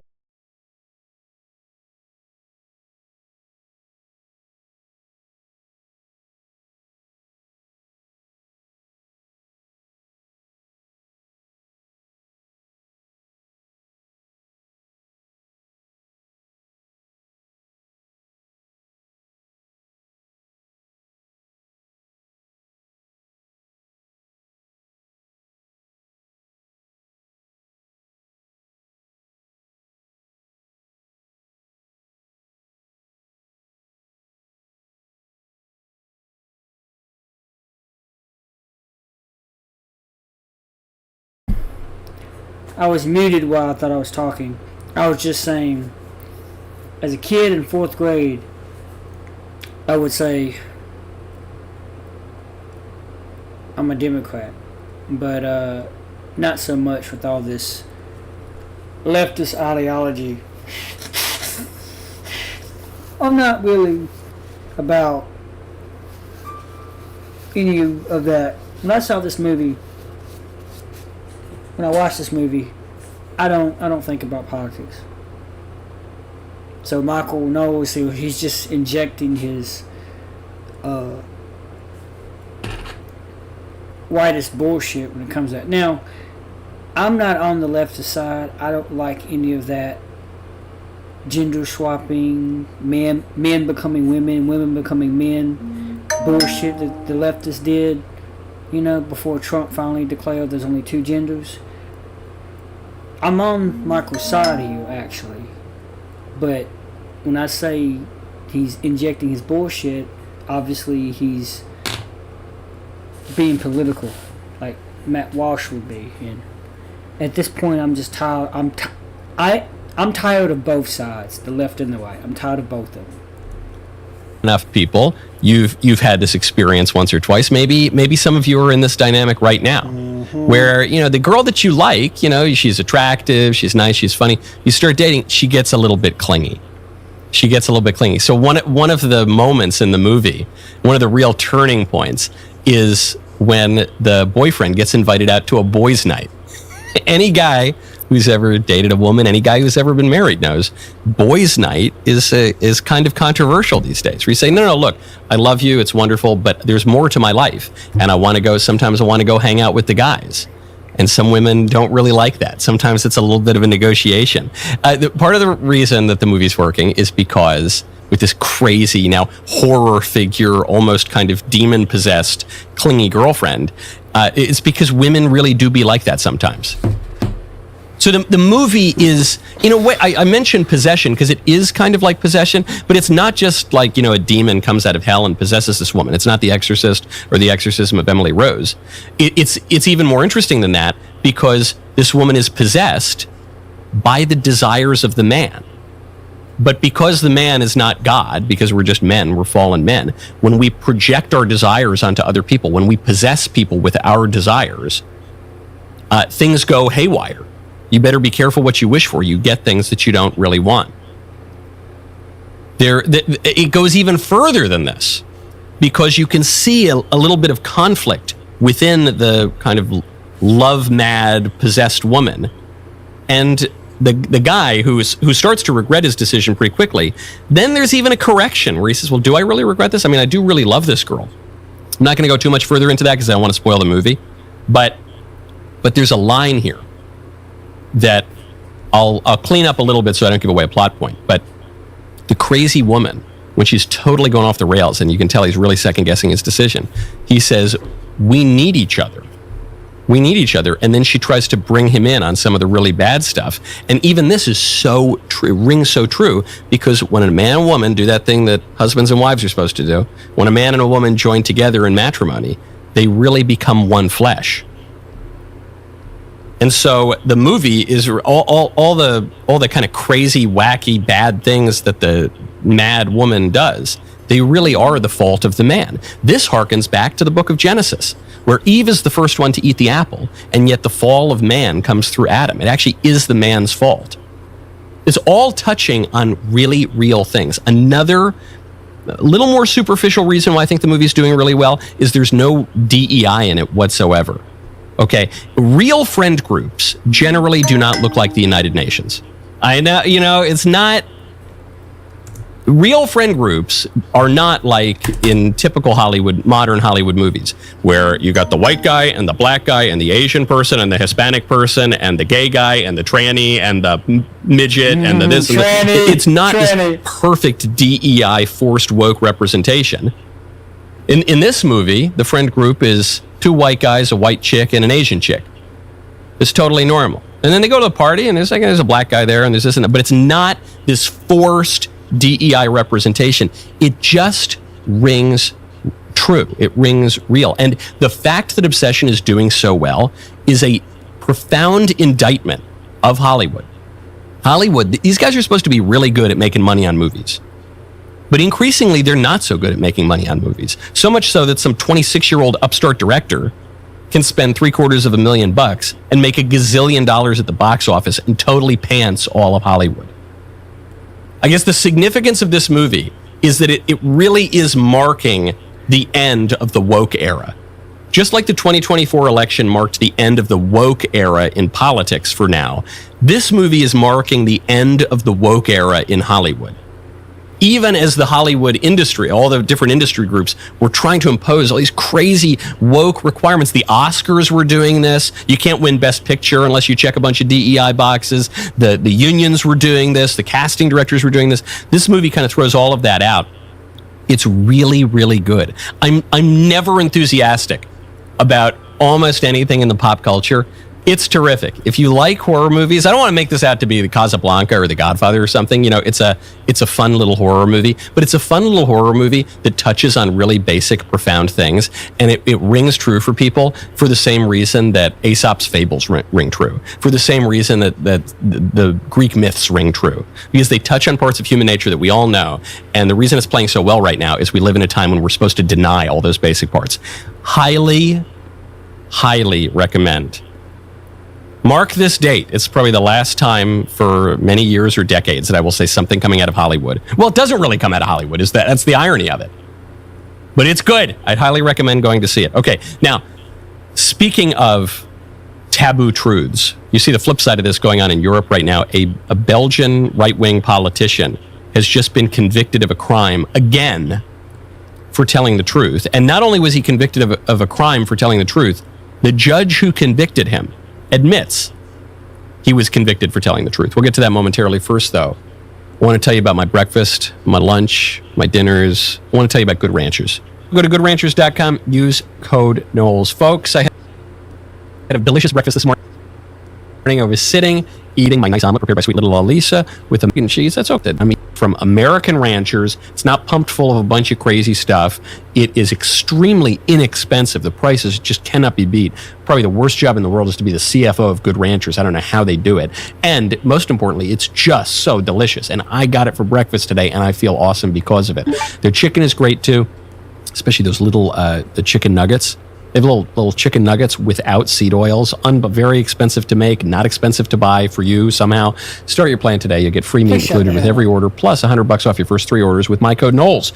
Go to goodranchers.com, use code Knowles at checkout. Free meat with every order and $100 off your first 3 orders when you start your subscription plan this month only. If you just want to try it out, get $40 off your first order with code Knowles instead. Goodranchers.com, American meat delivered.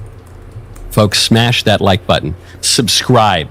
Definitely do it on YouTube. It's great. Helps us kind of get over that algorithm where sometimes people don't always want the commentary to make it into the big algorithms. Also, check us out on Spotify, where you can download full episode audio and video to listen or watch whenever you want without using your data. Do not miss an episode. Dries van Langenhove. I don't know if I'm pronouncing that correctly. My Flemish is a little bit weak.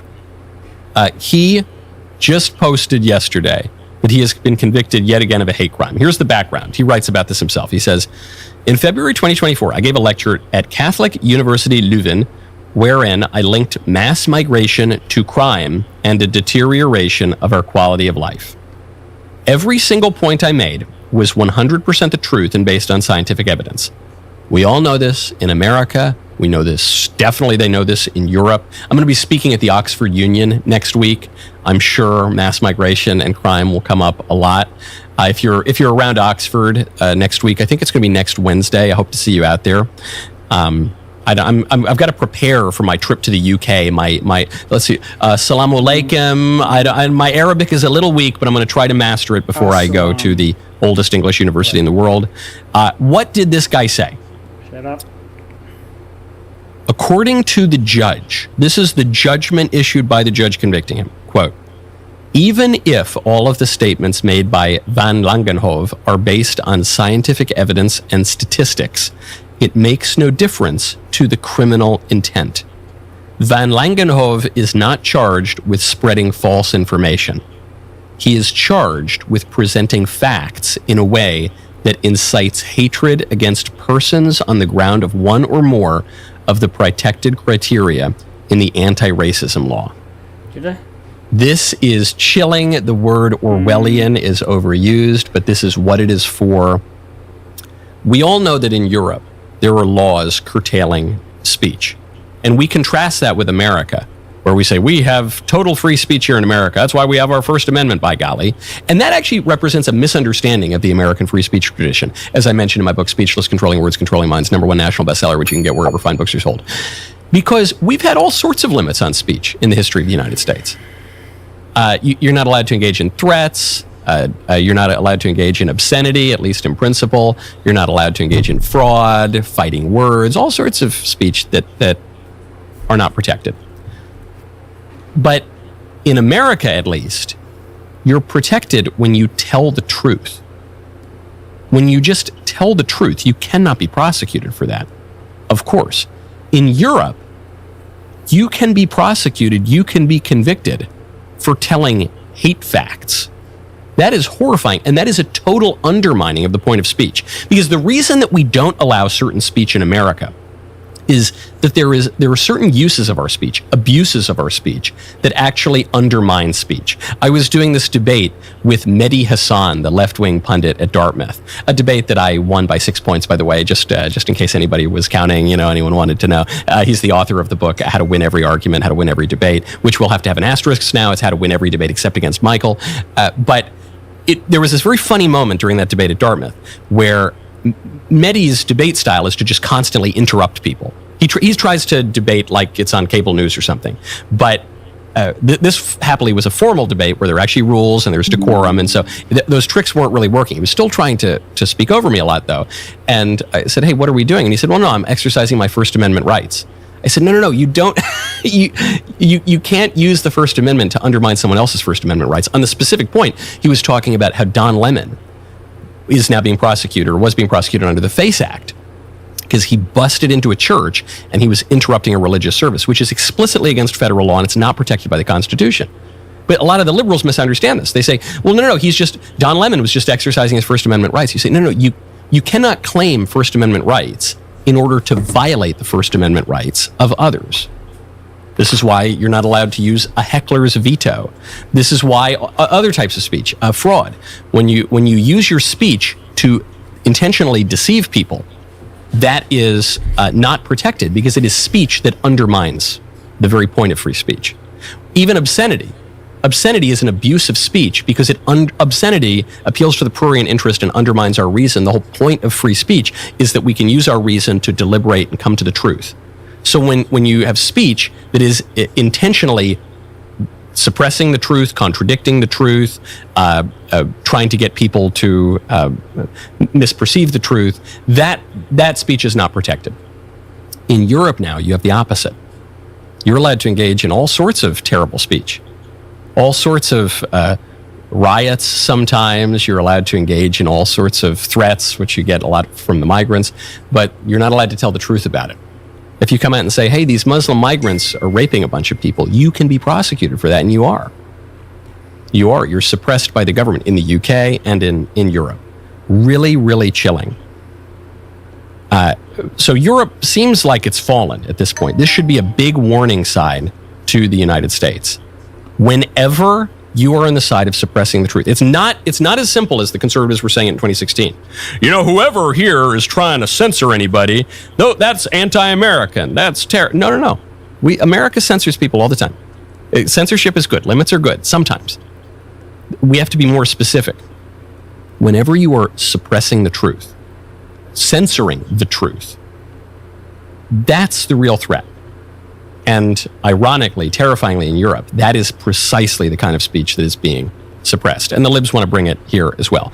So on this question of free speech and censorship and being prosecuted for political activity, we now go to the flip side of this, which is Hassan Piker, this left-wing streamer. He calls himself a communist. I don't think he even rises to that level. Say what you will about Karl Marx and Alger Hiss. These were at least serious people. Hassan Piker, a little bit of a less serious person, and a Nepo baby, anchor baby, who just goes around mouthing off with a bunch of profanity to threaten the lives of ordinary conservatives. Well, Hassan Piker received a subpoena from the federal government because he committed crimes and then used his speech to admit to committing crimes, like conspiring with the Cuban government, violating federal law on his trip to Cuba. And so now he might be prosecuted. I'm not really holding my breath that he'll be prosecuted. I hope he is. I hope he's imprisoned. But Hassan Piker cannot understand why he would be prosecuted for committing crimes that he admitted to in public. But it's so strange because, like, this is not even beneficial for any of these people, right? It's not even beneficial. And they don't get it. They don't understand it. Like, who is this for is the question. Is it for you? Is this helpful for you? If I go to prison, no. Okay, so we're going to put a pause here and just fact check, correct him. That's 10,000 Pinocchios. It would be beneficial to imprison Hassan Piker. It would be beneficial in just about every way I can think of. I see absolutely no downside to it at all. This guy's terrible for our country. He hates our country. He's working with our adversaries allegedly to undermine our country. Well, I say allegedly, I should say admittedly, because he talks about it openly on air. And he's just awful. He's terrible. He really should not be in this country anyway, and he's just dreadful. And if we could deport him, that'd be great. At the very least, we can imprison him for the crimes he's committing. It would benefit us. One less Hassan Piker in public life, send Hassan Piker back to private life, ideally the privacy of a prison cell, that would benefit everybody. But what's so funny, what reveals his ignorance, at the very least a real blind spot here, about Hassan Piker's view is he doesn't even understand what the justice system is for. He's reverting to this utilitarian calculus that is typical of so many leftists, where he says, well, how does it benefit you to enforce the law? How does justice benefit you? First of all, justice benefits all of us because justice advances the common good. But you don't punish someone because of some utilitarian calculus of a cost-benefit analysis of the increasing the utils and the happiness for the greatest good of the greatest number of people. The law punishes you because you broke the law. The chief aim of law enforcement is retribution. You did something wrong, so we punish you. We think of it today, even many conservatives, as rehabilitation. The whole point of the justice system is rehabilitation. We call it the corrections system. But that's not the chief aim of it, because we could all use some rehabilitation, but we don't all, therefore, go to prison. It's a fallen world. We all commit sins. We're all sinners, all of us. But we don't all go to prison. The thing that triggers you going to prison is when you break the law. He says, well, how does this benefit you? Well, look, this is a guy who's calling for the murder of Republican senators. I think it actually, there are a lot of practical benefits to him being in prison and not speaking. He's allegedly, admittedly working with our adversaries around to subvert our country. He says America deserved 9/11. You know, he hates our country and wants our country to be weaker. So we all benefit if he knocks it off. But the reason you are being punished, potentially, Hassan, I hope he is, but I'm not holding my breath. The reason you would be being punished is because you did something wrong. And there are laws which are relatively objective. Laws are an ordinance of reason for the common good by him who has care of the community and promulgated. Those laws, the civil laws, derive from the natural law. The natural law is man's participation in the eternal law. And we have self-government, which allows us to craft our own civil laws. That's one of the basic charges of American citizens. And you broke it, and you bragged about breaking it, and now you're going to be punished. And it actually doesn't even matter if your public podcast is the most beneficial thing to humanity. It's certainly not. But that actually doesn't matter. The libs fundamentally do not understand and do not want to understand not just our constitutional system, but like even what the law is. And I think with him, he actually is just ignorant. But I'm reminded of this meme that goes around, which is that so much of liberalism is just obtuseness. It's just pretending not to understand basic things, thereby making communication impossible. I'll use the most obvious example of this, but the fact that the libs insist that they don't even understand why one might object to castrating little kids in transgenderism, the fact that they pretend they don't even understand how anyone could hold the opinion that everyone has always held everywhere for all of history is a kind of obtuseness that makes communication impossible. There is a thought that stops thought, and as Chesterton says, that's the thought that ought to be stopped. And he should go to prison. Okay, speaking of run-ins with the law, a woman just pulled a double reverse Uno card on a police officer. This is one weird trick to get out of a ticket if it looks like you're texting while driving. We'll get to that momentarily. First, though, I want to tell you about Preborn. Go to preborn.com/Knowles, Knowles. One of the most extraordinary experiences in life is realizing your family is about to grow. Very few moments that reorder your whole understanding of the future the way that hearing your child's heartbeat for the first time does. For many families, that moment is immediately one of excitement. I have 3.5 kids. I got my 3 out and then 1 on the way. But for some women facing unexpected pregnancies, it can also come with fear, uncertainty, and the feeling that they're completely alone. That's why organizations like Preborn matter so much. Preborn connects women with free ultrasound support, counseling, and practical resources during one of the most important moments of their lives. The ultrasound itself is extremely powerful. Seeing that baby, hearing that heartbeat often changes everything, turns the abstract fear into a real human life. Don't forget, from the moment of conception, that baby is fully a baby, and it's your baby. When a mother sees her child on ultrasound and hears that heartbeat, more than doubles the baby's chance at life. For $28, you can get 1 ultrasound appointment. $140 provides 5 mothers with this kind of support and care. If you want to help mothers support families, protect innocent life, give to Preborn today. I personally support this organization. I encourage you to give what you can. To get involved, dial pound 250, say keyword baby, pound 250, keyword baby, or go to preborn.com/Knowles, preborn.com/Knowles. Woman gets pulled over. She's going viral for this according to the New York Post. The cop says that he saw her texting. She had her phone in her right hand, and she shows the cop why that's not possible. This is why you're being pulled over. In the city of Lake Worth today, we're doing an operation for distracted driver, and you drove past me holding the phone with your right hand, manipulating that phone. I mean, I saw you with the phone in your hand. Obviously not. She raises her hand. She doesn't have a you hand. want to just call this a day? Or? I don't want to call it a day. You had a hand up You manipulating. just the said phone. my right hand. Well, I thought I saw you with your right hand. You so had a you hand didn't. up. The right hand. I saw you So you manipulate. didn't. With the right hand, perhaps not, right? But I saw But you didn't see me with my right Okay, hand. so are you saying that you saw me with my I know right what hand? I just said. I know what I just said. I'm asking you now. Did you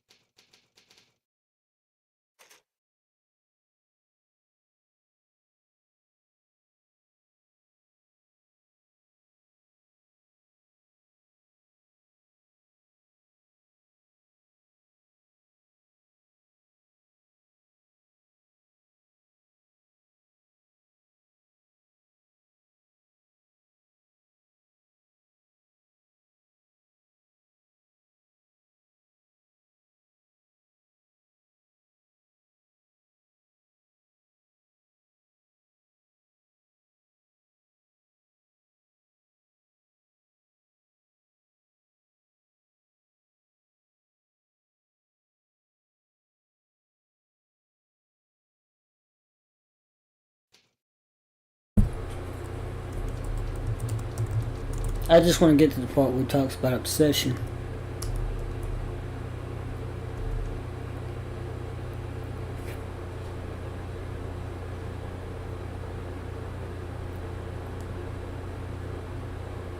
Follow the truth will set you free, and we need to do something different.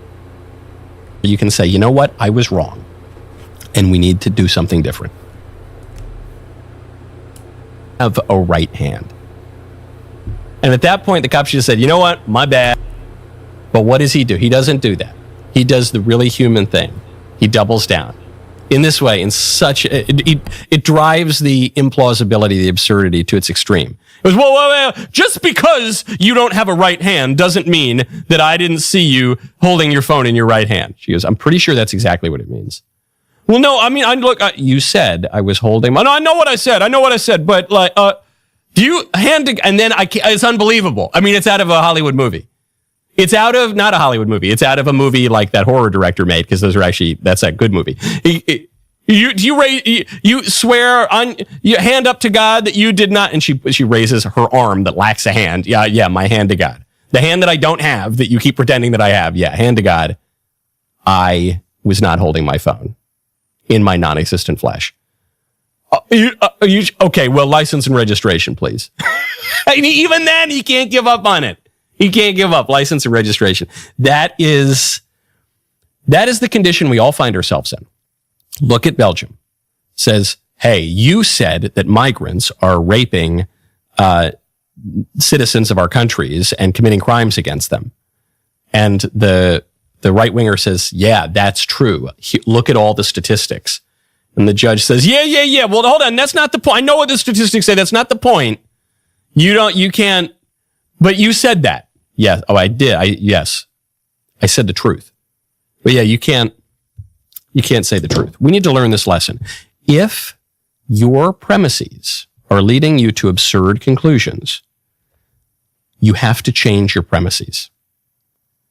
If your premise that you can never say anything naughty about migrants, if your premise that the migrants are all really, really great and they're only benefiting society, if your premise is contradicted by all the facts, the behavior of the migrants, you can either punish people for telling the truth, or you can change your premises. You can either punish the woman for texting with her right hand, even though she doesn't have a hand, or you can say, you know what, I was wrong, and we need to do something different. Which way, Western man? Which way? This woman with an arm missing a hand, she's pointing us in two directions. Which way are we going to do? Are we going to follow the truth? The truth will set you free? Or are we going to keep doubling down on all the lies, all the nonsense? Gets us right back to that movie, Obsession. Are we going to double down on all the DEI and the wokeness and the lies and the fictions about human nature? Or are we just going to embrace the truth and recognize that the truth is not hateful? The truth is not hateful. This was the argument. This was the chief premise, really, the chief political premise of the transgender activists. They said that the truth is harmful. If we tell the truth to people, that will lead them to kill themselves. It's cruel to them. The truth is awful, and lies will set you free. But our Lord tells us that it's exactly the opposite. And our civilization, when it flourishes, says exactly the opposite. Which is it? I say we follow the truth. Okay. Speaking of protecting the public, President Trump has finally spoken out at this cabinet meeting yesterday about the shooting at the White House just a few days ago. This after the attempted assassination of Trump at the White House Correspondents' Dinner. This after the other attempted assassination of Trump at the Trump golf course. This after the very near assassination of Trump in Butler, Pennsylvania. All of this in the context of the successful assassination of Charlie Kirk. Trump speaking out on how it's affecting him. We'll get to that momentarily. First, though, I want to tell you about Hillsdale. Go to hillsdale.edu/revolution. We're talking about movies today, and I got a great movie you should go see. You should go see Revolutionary America by Hillsdale Studios in theaters, narrated by Tom Selleck, including your favorite podcast host. I never really counted on being in a movie with Tom Selleck someday in theaters, but this is the movie to go see, especially in the 250th anniversary year of our wonderful country. At this time, especially, history is so often distorted. This is your chance to see the story as it truly happened. Ask yourself what you would risk for freedom. Face the decisions that our founders grappled with in Revolutionary America. Hillsdale Studios film, only in theaters May 31st to June 2nd. Get your tickets right now by going to hillsdale.edu/revolution. You do not want to miss the opportunity to see this on the big screen. And take a picture when you see my big mug right there on the screen. Go to hillsdale.edu/revolution. So you just tie that around them. I mean, to bring it all the way back to the Obsession movie, you have a movie that it still has legs. Even woke, and we have to keep beating the horse is because the Democrats still believe in it. The Democrats are still trying to ride that horse into political power. And so it was so awful. It was so brutal. It was so crazy that it still has legs. Even wokeness really peaked around 2023. It still has legs 3 years later. It would not necessarily have legs if the Democrats disavowed it, but the Democrats can't totally disavow it because a lot of the Democrat base still believes in it. So you just tie that around them. I mean, to bring it all the way back to the Obsession movie, you have a movie that is fundamentally about how men and women actually get along. That is what Obsession is about. It's a movie about the most basic dynamics between men and women. And it explodes. It's doing so well at the box office because that is the dynamic that the left has been denying overtly for years. And sex is just so fundamental to who we are as human beings that it's so evocative. It's such a visceral kind of disgust that we feel when someone denies it. I think that it's not too late. For the very online people, wokeness is kind of passé, outdated, whatever. For voters, this is it. I want every ad in the midterm should be about this stuff. Okay. Today's Theology Thursday. The rest of the show continues now. You do not want to miss it. Become a member. Use code Knowles Canada WLAS at checkout for 2 months free on all annual plans.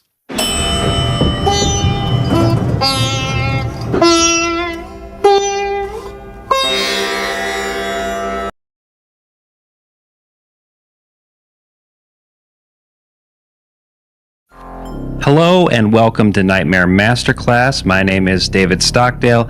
I'll be your host on this excursion into the dark unknown. Tonight we're gonna do a deeper dive on Obsession, the new Curry Barker film starring Michael Johnston and Indy Navarrete. I made a video on this one a bit ago covering my basic take on the film. The grandmother's house, the prescription pills, the male loneliness stuff. You can find that linked in the description if you want more context. I've spent more time with the film since then. Perhaps more importantly, I've bared witness to some deeply disturbing reactions to this film that I want to take some time to unpack. This video is going to be spoilers all the way through, so I'm just warning you up front. If you haven't seen Obsession yet and you don't want it ruined, I would suggest you go watch it first. You don't need to have seen my first video for this one to make total sense. I'll give you context as needed as we go along here. warning you up front, if you haven't seen Obsession yet and you don't want it ruined, I would suggest you go watch it first. You don't need to have seen my first video for this one to make total sense. I'll give you context as needed as we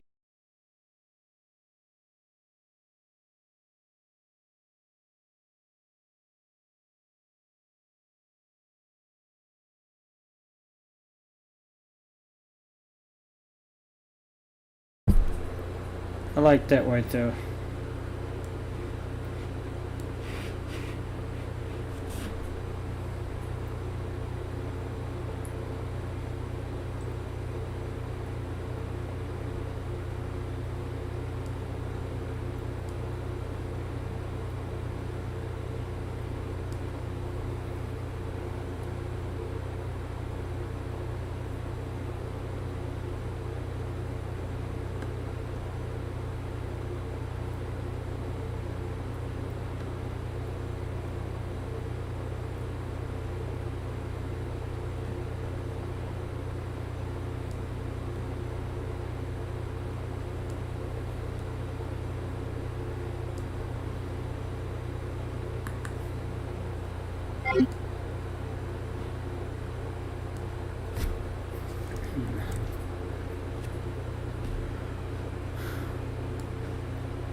go along here. But the first thing I really want to talk about is this take on the film that I've heard. Basically, the idea is that Bear, the protagonist, deserves more sympathy. This is especially telling in reaction to my video because I never actually said in my review that I thought Bear was like the villain of this film, although he does do some incredibly depraved things as the film progresses. I think that it's a bit more nuanced. It's not black and white, but there is a strain of commentary about this film that wants Bear to be kind of off the hook. That was a common theme among some of the comments I received. I kind of want to move with the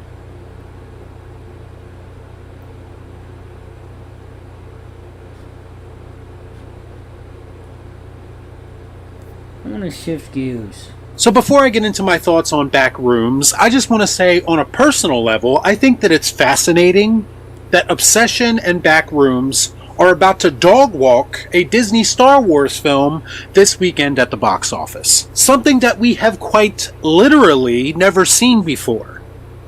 So the question is this signifying a shift in the landscape of cinema?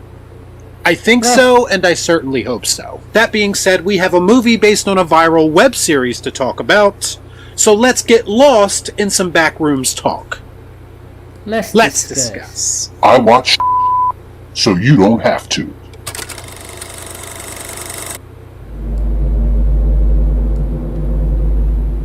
Before I get started, I'd like to kindly ask that you hit the like button, and please subscribe to the channel for more content just like this. What are you waiting for, huh?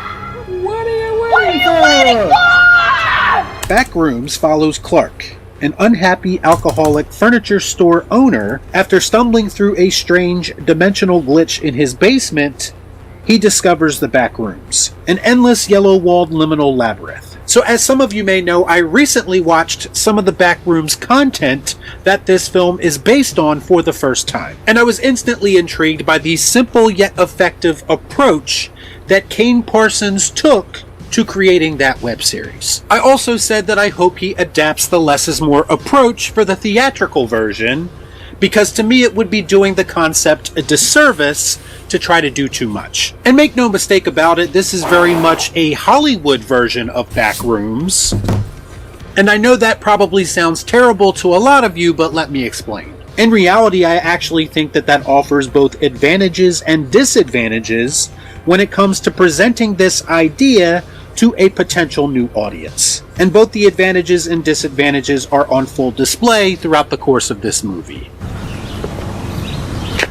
That makes sense. The film version, especially the early stages of it, is a bit of a slow burn, and it's much more of a character study than I think some people will be expecting. And listen, I love a slow burn.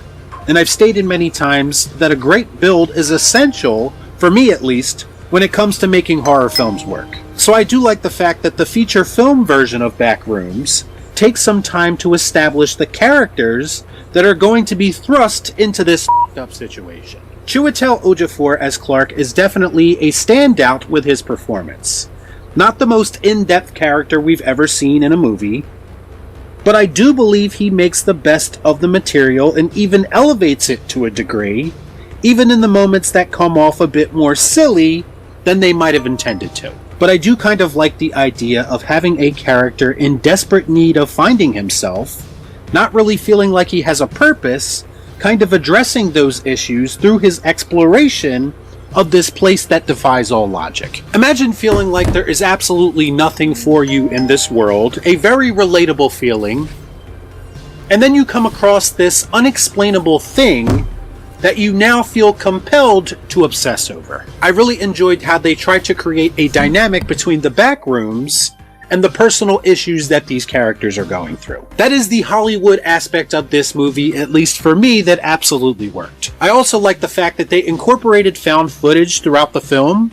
I think it would have been a mistake to completely ignore that style of storytelling. The hybrid of a found footage film and a more traditional film, I think, kept things fresh from scene to scene, and I appreciated that. I like it a lot. Also, the exploration of the Backrooms, which mostly takes place in the first 2/3 of this film, was absolutely the best part of it. I mean, that's this concept's whole appeal, not really knowing what craziness is around the next corner. And there is something appealing about seeing it in a feature-length film, where the sets feel more elaborate, and you are afforded the option of capturing them with some pretty great camera work. The atmosphere of the Backrooms is absolutely captured here. Everything from the overbearing fluorescent lights, to the nonsensical architecture, to the mystery beings that inhabit this world lurking around. It's all here, and it all creates for some pretty intense moments throughout the film. I even thought it was a stroke of genius to have the main character of the film be a furniture salesman, given the Backrooms' affinity for showcasing some random misplaced furniture. There's a moment in this film where things sort of take a turn, and it comes right after one of the most horror-centric segments in the entire movie. A segment that involves the obviously expendable characters meeting their untimely demise. And after that, the movie sort of shifts to another character's perspective. And this, to me, is where the wheels started to fall off just a little bit. At this point, we are now following Clark's therapist, Mary, who is basically going into the Backrooms in an effort to find someone. And this is where I started to notice a lot of heavy-handed imagery and plot conveniences, and how the film was overtly foreshadowing this moment early in the film. And if I'm being completely honest, I didn't really connect with the character of Mary at all in the way that the film clearly wants me to. I mean, they tried to give her existence some kind of meaning with these random flashbacks that I'm not entirely sure that I truly understand the point of, other than her coming to the conclusion that there are limitations in her abilities to save everyone from their problems. But it was done in a very heavy-handed way. And even the culmination of Clark's story and the resolution of his issues is handled in a similar way as well. Message! And it all kind of amounted to a somewhat underwhelming third act. A third act that actually becomes a little bit too goofy for my liking, as it desperately tries to be disturbing. It literally feels like when they show more or they try to explain more, that the film kind of loses all of its mystique. Now, I don't know how much of the Backrooms is explained in the web series, because again, I haven't seen all of it at this point. But I found the proposed explanation of what the Backrooms is in this film to be somewhat uninspired. Even the inclusion of the research team, who really beats home the idea that they have no idea what this place actually is that they've been studying, kind of gives you the feeling that they aren't really bringing anything of substance to the story being presented in the film. And by the end of it, what we get is an odd therapy scene and an uninspired chase scene that does not really live up to the build that was established in the first two acts. This is one of the most obvious and overt examples that I can think of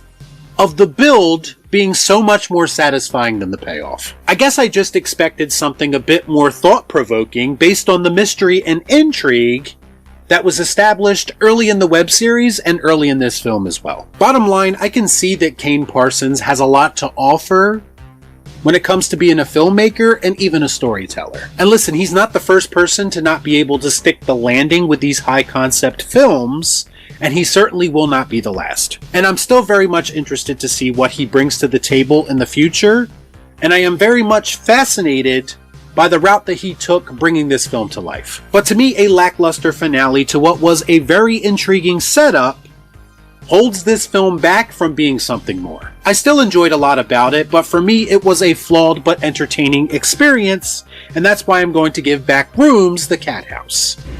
Saved by kitty litter. Y'all be cool. Right on. Well, this weekend we've got the release of Backrooms, the long-awaited sequel to critically acclaimed film Backshots. I'm kidding. Don't Google that.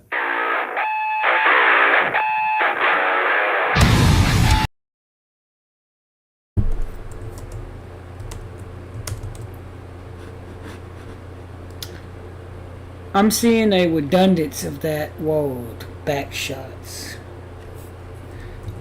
Way too often.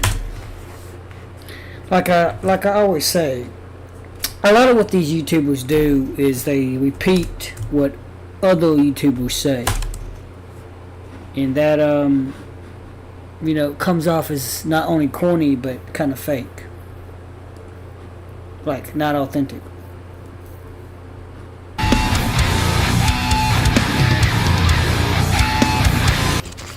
What is up, guys? Welcome to my full review of Backrooms, the latest in a pretty horror-packed month that was May, and also the latest YouTuber-turned-filmmaker directing effort. And this is a film based off of the creepypasta that went viral maybe like 15, 16 years ago. These pictures of these like uncomfortably empty and like yellow-filtered rooms, and also the web series that was created by the director of this film, Kane Parsons, on his YouTube channel. And the basic concept of this movie is that you have a character played by Chiwetel Ejiofor who is a struggling alcoholic and recently divorced, and he discovers in the basement of his struggling furniture business that there is this little portal that enters this extra-dimensional area called the Backrooms, which are these very off and almost disorienting versions of real life rooms. These empty, seemingly endless labyrinth of rooms filled with various types of furniture. Now, I have no experience at all with the creepypasta. I had never seen any of Kane Parsons' web series about this, and honestly, I didn't even really know the premise of the movie. Like, I had seen snippets from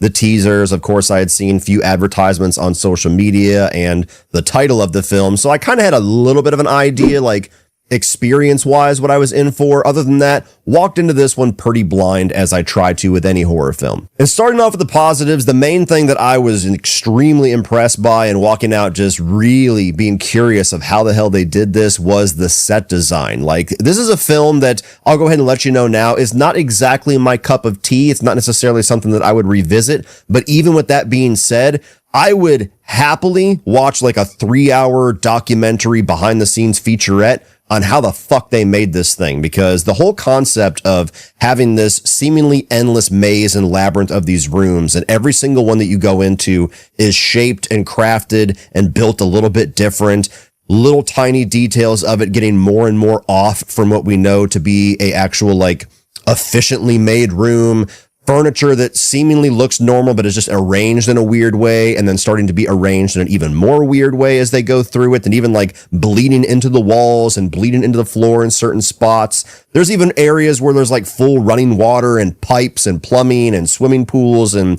I just want to know how the fuck they made this thing, because the more that I was experiencing these different rooms, I'm like, how much time did this shit take? I have to assume they found like this massive abandoned office building or like a garage structure or something like that that had like the space for 6 or 7 of these rooms, and they would just film them and then completely scrap them and start over and redress them for the next segment of the movie.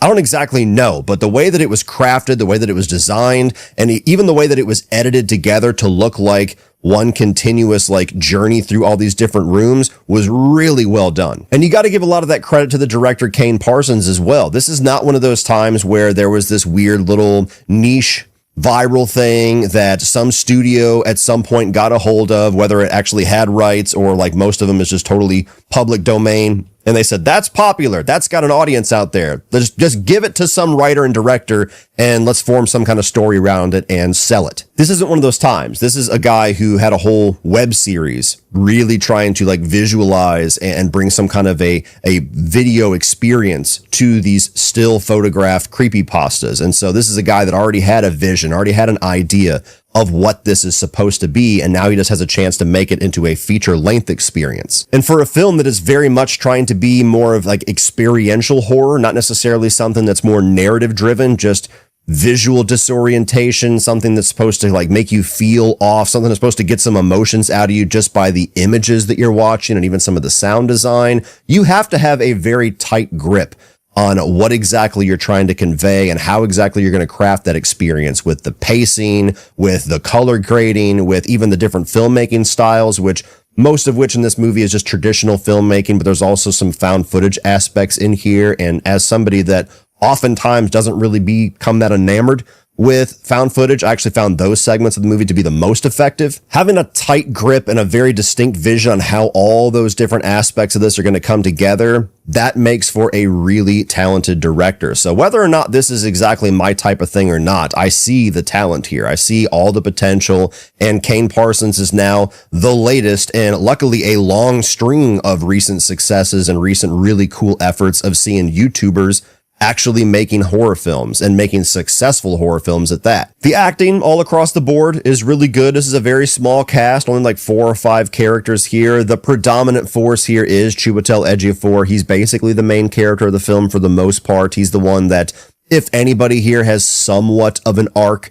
And so he's definitely the one that most of your attention is kind of focused on. And he's always great. I mean, I've never seen that guy give anything but a great performance. But his character here is pretty unhinged, you know, in a real understandable and kind of relatable way at first, somebody that's just in emotional turmoil. And as he goes throughout the film and starts to experience more of the weirdness and the disorientation and the what the fuckery of the Backrooms, becomes steadily more unhinged as the story goes along. And the last thing that I'll say here that I really enjoyed is that this is a movie that goes for like a vintage 90s vibe to it. I'm pretty sure it is set in the early 90s. It never really spells it out for you. You don't get like a time code. I don't think there was any references to what year it was in, and I appreciated that. But as you watch it, I mean, you start to have these visual context clues where you're like, okay, they're all watching tube TVs. All right, there's a VHS player. I'm not really seeing any cell phones. That commercial looks exactly like something I saw all the time as a kid. It's a little uncomfortable for me to refer to the early 90s as vintage. It makes me feel old, but the aesthetic that they're going for here with that early 90s vibe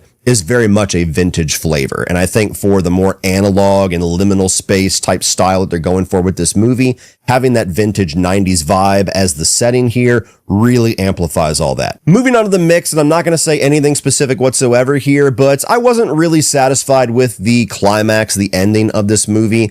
And the reason why I'm not putting that in the negatives is because I don't really know what a proper ending for this movie would be. Maybe it doesn't have a proper ending. Maybe that's the entire point. Maybe that is exactly what they were going for, is that this isn't structured in a way where you're supposed to walk away with some kind of satisfaction. You're supposed to walk away with big question marks and not feel like you got any answers. I don't know what the proper ending that would make the movie more satisfying for me would be. I don't really think that I would want an ending that gives you a lot of answers and spells out a lot of the lore for the Backrooms, because I just feel like it would take away from the mystery. But at the same time, an ending that doesn't bother with giving you any answers also isn't exactly satisfying. And the ending you get here is somewhere in the middle, but it just didn't really feel like a climax that we were building up to. It didn't feel like there was some kind of a plot satisfaction or a character arc satisfaction or anything that feels like we're ending the journey of this movie. The movie just kind of stops. And I was like, oh, okay, movie's over. And now moving on to the negatives, and I've kind of hinted at it before now, but this is a film that is very much going for the experience, the visuals, the vibe, the aesthetic. It's not a narratively driven film. It's not even a character driven film. Now, as I said, Chiwetel Ejiofor, his character has somewhat of an arc. I don't really feel like it's this big, like, overarching journey as a character, but there's something there. But this is not a movie where you start the first act with some problems, some kind of an issue the character is trying to overcome, and then we're going to watch for the next 90 minutes as they either succeed or fail in doing that. It's just giving you a reason to get you into the back rooms and then letting you experience the back rooms. And I think that's exactly what they were going for. I don't think that was accidental. I don't think that was an oversight. I think that's exactly what Kane was going for. And the people that will latch into this are really going to love that. This is a movie that's going to find its audience. But I also think it's a movie that's going to be very divisive because there are a lot of people out there like myself that go to the movies for story and characters first. And it takes a very specific and special type of film that doesn't bother itself with any of that, that still can find a way to be ultimately satisfying. I don't know if I can say that about Backrooms. I think it's well made. I think that it is very well executed for what they're going for. Just not exactly my type of horror film. Let me give you a good old-fashioned Cody Leach food analogy. The experience of Backrooms is like somebody serving me a well-made pizza that doesn't have any sauce on it, which is my favorite part of the pizza. The cheese might be great, the meat might be really well cooked, the dough recipe might be on point, but as good as it might be, I'm still going to walk away mostly focusing on the fact that, I really wish I would have had some sauce. And the only other thing that I will say here is that this is a very deliberately paced film, and not having like a narrative drive to kind of hook you in and just being a visually driven experience.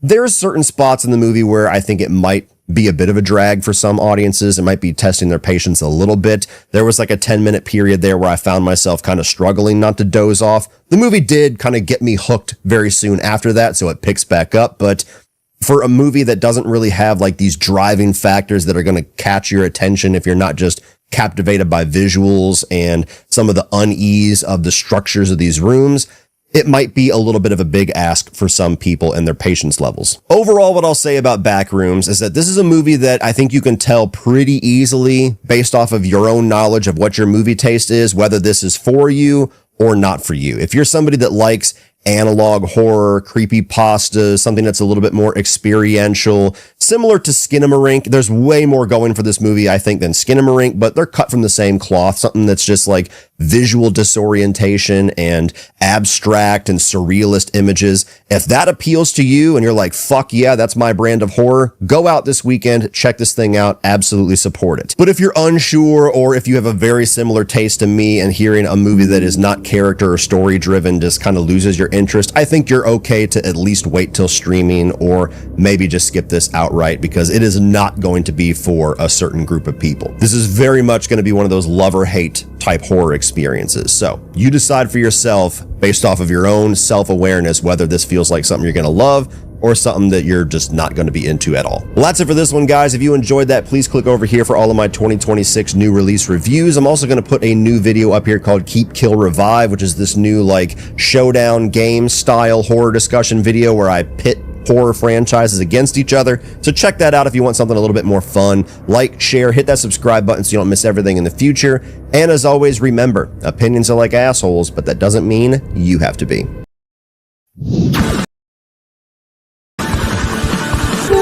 Let's talk about Backrooms. I want to let you know right off the bat, I'm reviewing this as someone who doesn't know the lore, has never played the game. I'm a fan of horror.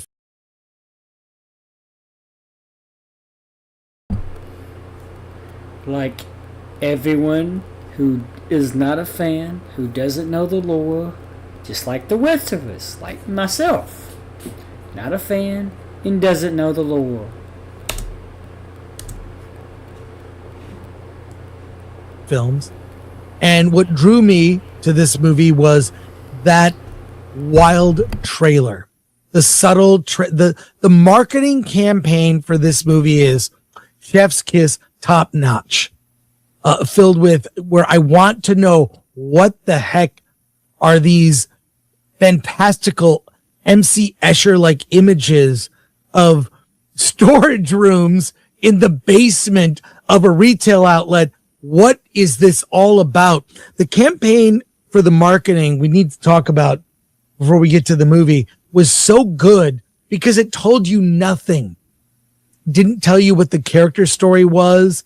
Didn't really give you an idea of what this was about other than these stark images of Very true on the marketing.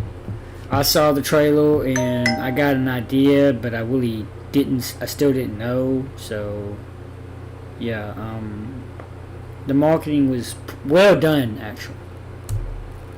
A seemingly endless storage room to nowhere that is explored by a cast of characters frightened by what they see in this catacomb. Well, I'll just say this is like you ever go to IKEA and you can't find the exit?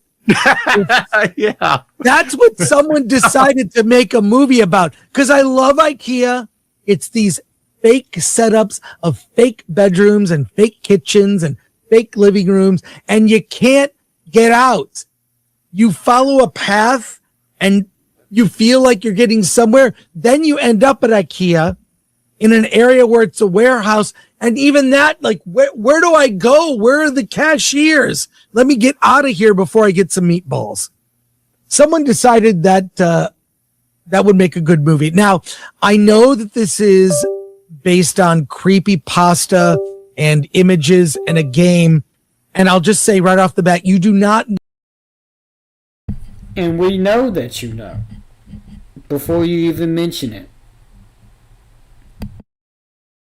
Need any knowledge of the game or the memes or lore that accompany Backrooms to enjoy this movie. I was riveted. The director, Kane Parsons, has done videos for years about this concept. It stars Chiwetel Ejiofor, who plays a guy who runs this retail store that sells discount furniture, and he dresses as a pirate in these cheap local television ads. And the camera crew that makes these ads, they have a video camera that they'll go around and they're filming Chiwetel Ejiofor. I'll have to get his name in a second.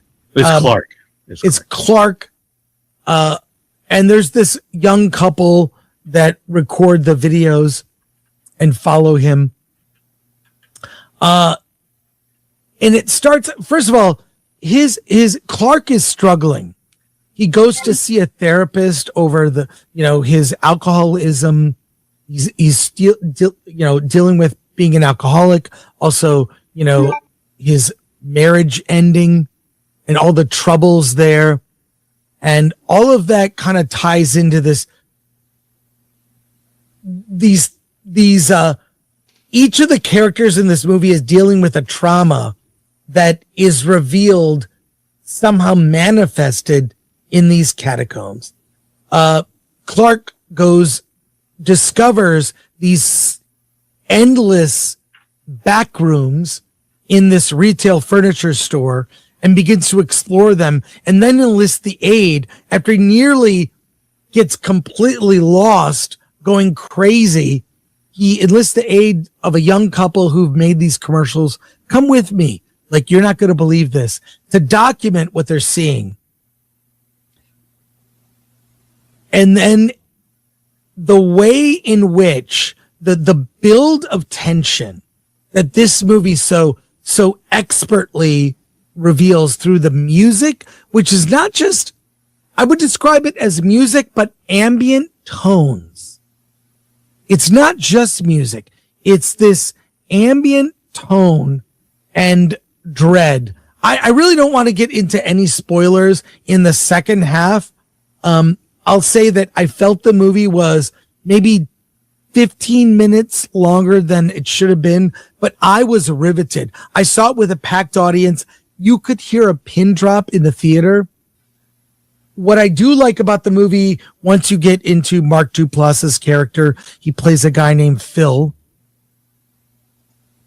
And Phil may have some reason for being involved, which, in a very smart way, this movie avoids providing answers. You just need to accept what you're seeing in front of you. You can draw theories. And after I saw the film, I talked to, my daughter was there, so my daughter, a lot of other people, they knew the lore. they enjoyed the movie even more than I did, but I felt like I didn't need it. Like the movie gave it to me. What I needed to know or not know actually helped with the payoff. I mean, this is like, along with Obsession, there is now a wave of original horror that I think is really making waves. And oddly, I got this after the film. They gave us these little surveys, and like, you just use this QR code. Here, I'll put myself full screen. They give you a QR code. You go and answer questions, and there are a lot of questions that I think are revealing. A lot of the questions are spoilers, so answer the survey after you see the movie. But in answering the survey, it revealed kind of what they're going to make this a franchise. They may do prequels, sequels, midquels. They are looking for this to be big. And based on how hard it was to get tickets, I think this is going to be huge. I'm enthusiastic because part of what Film Threat does, Gonna be huge. part so of our huge. mission is we like to, in this case, we're not involved, but we end up having the joy of discovering young, new filmmakers, their first movies, which are raw, often flawed, but like a bird with a broken wing, we want to heal them and make them soar and fly. Fly stronger, yes. Yeah, fly stronger and bring attention to them. And I love seeing it, that like, so seeing this young talent create this intense psychological horror, beyond psychological horror, and the trauma of the two main characters. I only spoke about one, Clark. They do have payoffs. I don't want to say anything more. It's really about the experience, and knowing nothing, I loved it. And like I said, part of what we do at Film Threat is champion young up-and-coming filmmakers in their early works. As a first feature, knocked it out of the park for me. Not to say it's not flawed. Like I said, could have been probably 15 minutes shorter. But wow, I really was blown away. And in my top horror films for the year. But Alan, what did you think? What did I think? So I did see Obsession, and I felt the same way about this movie that I did with Obsession. I really love the first two acts. The mystery it builds, I mean, it really built it. It's the mystery itself is anxiety inducing, and I felt very anxious. And then you get to this third act. And so I don't know anything about the web series, don't know anything about the game. To me, that third act was like, what the hell? What the hell is going on? I mean, to me, it just felt like, I don't know. It just kind of felt like it came out of nowhere. Like there's a mystery that was introduced and is not being explained until the second movie or the next movie. Because things happen that I don't understand why they happened. I know they talk about, this idea of these endless loops. That this is an idea that's brought up right at the beginning of the movie, but you're walking through these endless loops of the hallway, and I know it has something to do with life and how we can get ourselves in endless loops, just like Exit 8. Mm-hmm. And it's so it's just like I said, I really did admire the first two acts. I mean, to me, that's the reason to go see it. And I feel like that's what I was thinking about when I was watching this movie, was Exit 8. I was thinking about that.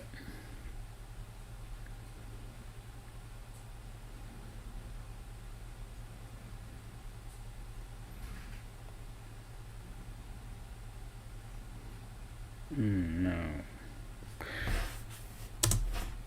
If you know the web series and know the games, the third act is going to be... Sorry, I'm just playing this game on my phone for some money, and but I was thinking about Exit 8 because it was the same thing, loop, and getting lost. Except that was in an airport, I think. You're going to understand the third act better than I did walking away. I just walked away going, this is weird. This is just a weird ending. And to Tom's comment, I liked Exit 8 a whole lot better than this. Well, they're certainly pulling from the same pool of like game inspired, trapped in an environment, being trapped in life actually is one of the running threads, being trapped in a loop of life, making the same bad decisions. So, look, in spite of, you can point out flaws. The experience of watching this movie I just love that it captured this tension that was so like, what is this? And you know what? I don't want things answered. I don't want it. I mean, but I want to understand why certain things happen in the third act. I don't want to. I do. I don't need I do because it just Hollywood wants things explained. Everything. I'm gonna give you the answers to everything on a silver platter. I'm not asking for answers. I'm asking for a reason why do these things happen in the third act? Because it just comes out. It feels like it comes out of nowhere. And so what happens in that third act for me? It takes a sharp left turn, and I don't know why we made that sharp left turn. I just have to. I don't accept the fact that I have to just accept the fact that we took a left turn for the sake of taking a left turn. It's interesting in that survey that I told you about that we were handed. One of the questions was, do you want to see a sequel that continue the same characters, or a sequel, another story that has different characters? They are using this survey to craft the next movie, to find what people want. Do they want to see the character of Phil or the character of Clark return, or just a different story altogether? So we're going to see how this plays out. Obsession is going to be 100 million. Original horror is here. You might want to apply that to other genres. Horror is doing well because original horror is being backed and produced and funded. Maybe, how about some original science fiction? How about some original spectacle, big budget Hollywood movie, or original romantic comedy?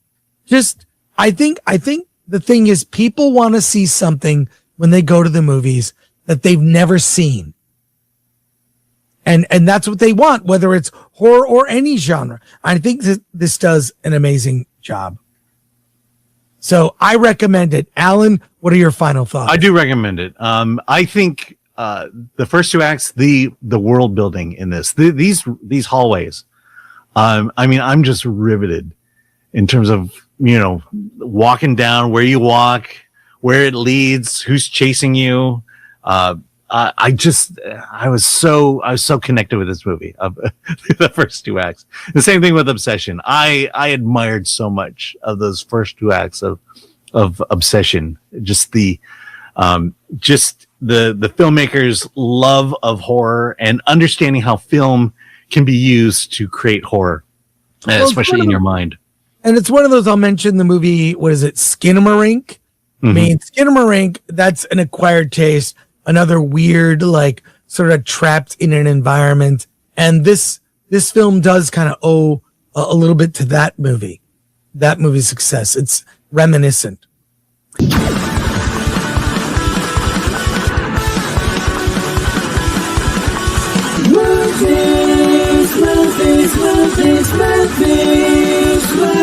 Movies, film set.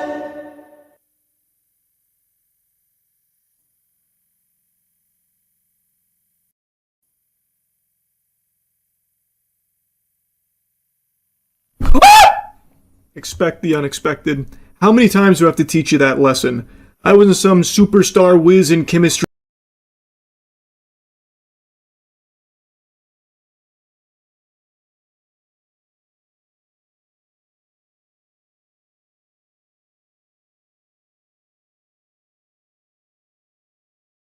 The argument goes, I guess, that he's a sad, lonely guy. He made one mistake, and the universe handed him a magic object he didn't fully understand. Reading him as anything worse than that is uncharitable. That's the general sentiment of some of the comments I've received. You know, he didn't mean for any of this to happen, right? Okay. Bear is sympathetic. Yes, I agree. But the film makes him sympathetic on purpose. It's a trap. The film is not asking you whether Bear is a nice guy. The film is asking you what a nice guy does when they're handed the means to violate someone else's autonomy. Bear wishes for Nikki to love him more than anyone in the world. It's actually inscribed in the wish itself. This is him consciously saying, yes, if I had the option, I would override her autonomy. I would override what she wants, whatever it happens to be, because he's too cowardly to really find out. But yes, I will override whatever she happens to want with my wish. That is what he expresses at that time. He wants her to be stripped of the ability not to love him. The fact that he didn't predict the specific consequences of that wish doesn't really negate the fact that he made the wish. And again, I think it is telling that I received so many responses trying to defend Bear, the protagonist, when I didn't even particularly make a solid case that Bear is notably evil. I think he makes certain decisions at certain points in the movie that make you kind of lose sympathy for him. When he calls up the company, he is explicitly told that the Nikki he is interacting with is not the real Nikki, and that the real Nikki is trapped in some kind of hell. Like there is a point in the movie where Nikki, the real Nikki, is able to communicate with Bear while she's sleeping. So she's talking in her sleep, and the real Nikki is coming out, and she is begging Bear to kill her. And Bear's response is, well, what's so wrong with being with me? That's the point at which I lost all sympathy for him, because you can clearly see that she's suffering. And at that point in time, he nonetheless chooses to ignore her and continue along with this situation. That's not really the arc of a guy who made one bad mistake. That's the arc of a guy who keeps choosing the wish over and over until reality forces his hand. That's the film telling you right there. Guys, I know we set you up for this. I know that you sympathize with the protagonist in the first act, but at this point in time, there's a turnaround. There's a shift, right? Something happens here. The character is now culpable for what follows. I would say the sympathy that the film extends to Bear in the first act is a very elaborate and effective form of misdirection. The film is saying, this is what guys like this look like. They're not monsters. They're sad, oftentimes seemingly decent, low-stakes guys who you would not necessarily flag as dangerous if you met them at trivia night. And look, sometimes guys like this will fucking destroy a woman's life if given a chance, and they will tell themselves a narrative about it that makes them the protagonist. The horror of this film is not that Bear is exceptionally bad. The horror is that he is mundane, that he is banal. He is a normal guy. He is a nice guy, right? This is the nice guy trope. That's kind of what I think the crowd who is more sympathetic towards Bear is missing. They're identifying with Bear, and they kind of seem to, at a certain level, understand his sadness. They use that to look away from what he actually does. If the takeaway from this film is, oh, poor Bear, then I honestly, I think you watched the film wrong. I'm going to go ahead and put that out there. The film gave you his interiority in the first act, so you would have to sit with the fact that interiority, like someone's mental state, does not absolve them. Bear's loneliness is real, but so is what he did. So are his actions. Both of those things are true, and pretending like the first one cancels out the second is exactly the move that the film is built to expose. I also think like there's something weirdly parasocial going on here. Like I said, I think certain people are identifying with Bear. And there are certain points in my life where I would have been kind of like this guy. I would like to think that I would have made different decisions if given the opportunity. The point of the film is not that Bear is some kind of evil piece of shit. The point is rather that this guy with this specific set of psychological issues made these choices, and these choices had ramifications for everybody in the film. Obsession has a certain heightened reality to it. Ultimately, you need to start thinking in metaphorical terms when you watch a film like this. When you see that kind of heightened reality, what is being conveyed, what is being kind of telegraphed to you in the audience is not that you should be interpreting what is happening literally. People need to stop being so literal. One particularly insane comment I received was trying to argue that everyone needs to stop being so hard on Bear because actually the company is liable. The company that created One Wish Willow is liable. I mean, some people watching this film, they want to redirect responsibility for what happens to Nikki onto this company. So the logic is like the corporation makes the product is dangerous, the help desk is apparently staffed by one bored guy who clearly doesn't give a shit. So where's the liability? Is there going to be a class action lawsuit against the company that made One Wish Willow? This relates to what I was saying before about taking the film too literally. The company that made One Wish Willow is not really a character in this film. They are kind of just a vehicle to deliver the story. The film needs Bear to have access to a wish. So the film puts a wish vending business in the setting. There is perhaps a bit of corporate satire going on here, but it's kind of ambient. The help desk scene is funny because it's kind of absurd, not because the film is gearing up to make an argument about like consumer protections, although of course that's important as well. You could ask the same question about basically any horror movie with a cursed object, like who's responsible for the videotape in The Ring, who manufactured the monkey's paw, who's licensing the rights to the Necronomicon? Nobody, right? Because the cursed object exists to put the protagonist in front of the decision they need to make. The film is interested in the decision, not the supply chain necessarily. Bear chose to buy the One Wish Willow. He broke it. He made the wish. The fact that this One Wish Willow could be purchased at a strip mall type shop is a joke about the banality of evil, not a sort of exculpatory clause for the person who used it. I think the reason this type of comment shows up at all is, again, related to this recurring theme that some viewers don't want to sit with Bear's decision as the central event of this film. Pushing the blame onto a company is a way of making the wish feel like kind of an accident, like Bear stumbled into a situation rather than walking into a store, putting money down, and intentionally activating a magic object whose function he at least theoretically understood. The company didn't necessarily trick him per se. He wanted what he wished for. The film is built around that decision, and any reading that displaces the decision onto the surrounding apparatus is reading the film with the volume turned all the way down, I think. Like there's something going on. You're missing something critical here.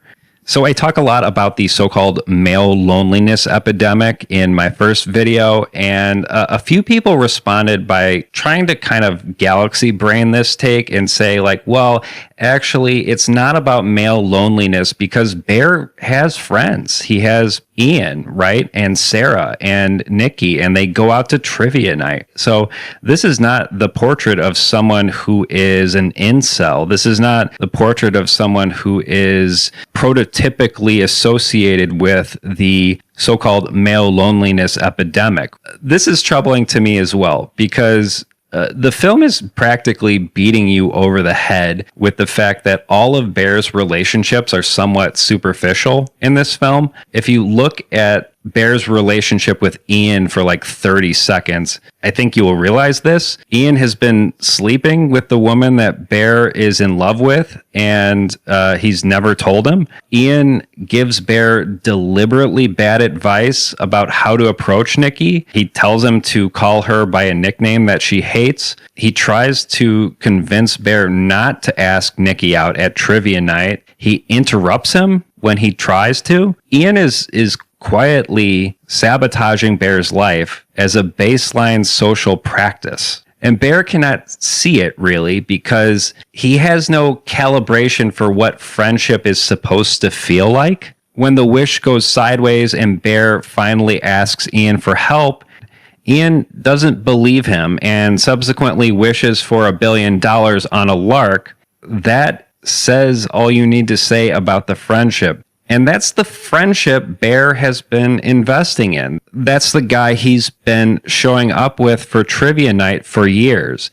And when Bear finally needs him for something, not something small, the literal life of the woman they both supposedly care about, Ian uses this wish to enrich himself. That is the actual on-screen content of the closest male relationship in Bear's life. I have a couple of best friends that I trust, and if one of them came to me and said, I know this is going to sound crazy, and I know you are going to want to have me committed after saying this, but there's something going on here, and I need your help. If my friend came to me with something like that, I would at the very least hear them out. If you look at that relationship and conclude that Bear has friendship and therefore isn't suffering from this male loneliness problem, you have no idea what friendship is. I'm sorry. You're identifying friendship with like proximity. They happen to work together and share the same social calendar. That's not what friendship is. He has a friend group, but he has no actual friends. And the moment a real demand is made on those connections, they collapse instantly. Bear doesn't have the kind of relationships that can save Nikki because Bear hasn't built any real relationships. This is a common theme throughout the film. Now, potentially, of course, there is the possibility of Bear having a relationship with Sarah. This is another thing that people brought up. But if Bear is so blinkered by his fixation on Nikki that he cannot see that Sarah is offering him something more, the film kills her halfway through the third act precisely because Bear could not recognize what she was offering him in the first place. If he had recognized that, none of this would have happened and they wouldn't be in this situation. What I will say is I very conspicuously avoided talking about Sarah in my initial review, and that's my bad. Sarah is a genuinely tragic character in Obsession, and the film is doing some of its most interesting thematic work through her as a character. Sarah was the obvious match for Bear in basically every way. She's in his social circle. She paid attention to him. She actually saw him. She treated him with care. The film sort of telegraphs this in the first act when you see that Sarah is the only person that Bear told about his dead cat. He was only comfortable sharing that information with Sarah. He did not tell Nikki on the phone because he wanted to go out with her and he wanted to have his opportunity to ask her out. So he didn't want to use that as an excuse to stay in. He was withholding this critical information from her.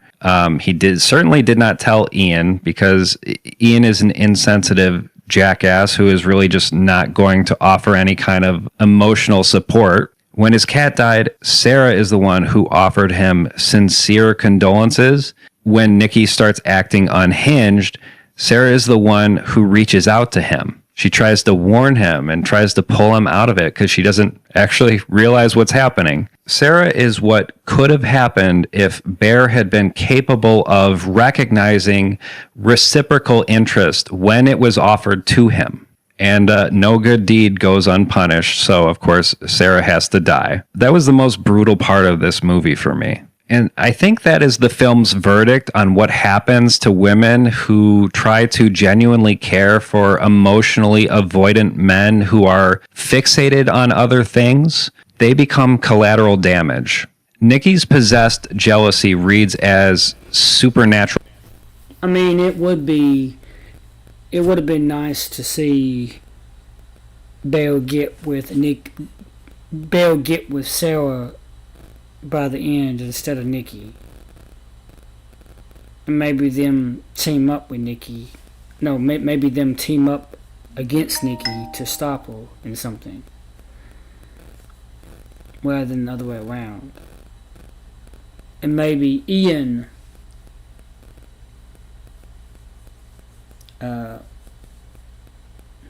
like Sarah would have made the wish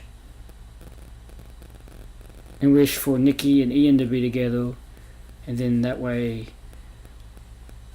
Sarah and that way Belle and Sarah could be together, so it'd be like how it should be, because since Ian and Nikki were on and off in a relationship behind Sarah's back, but Sarah did notice, and that's why she told Belle. So that would be nice to have that alternate ending, that ending instead.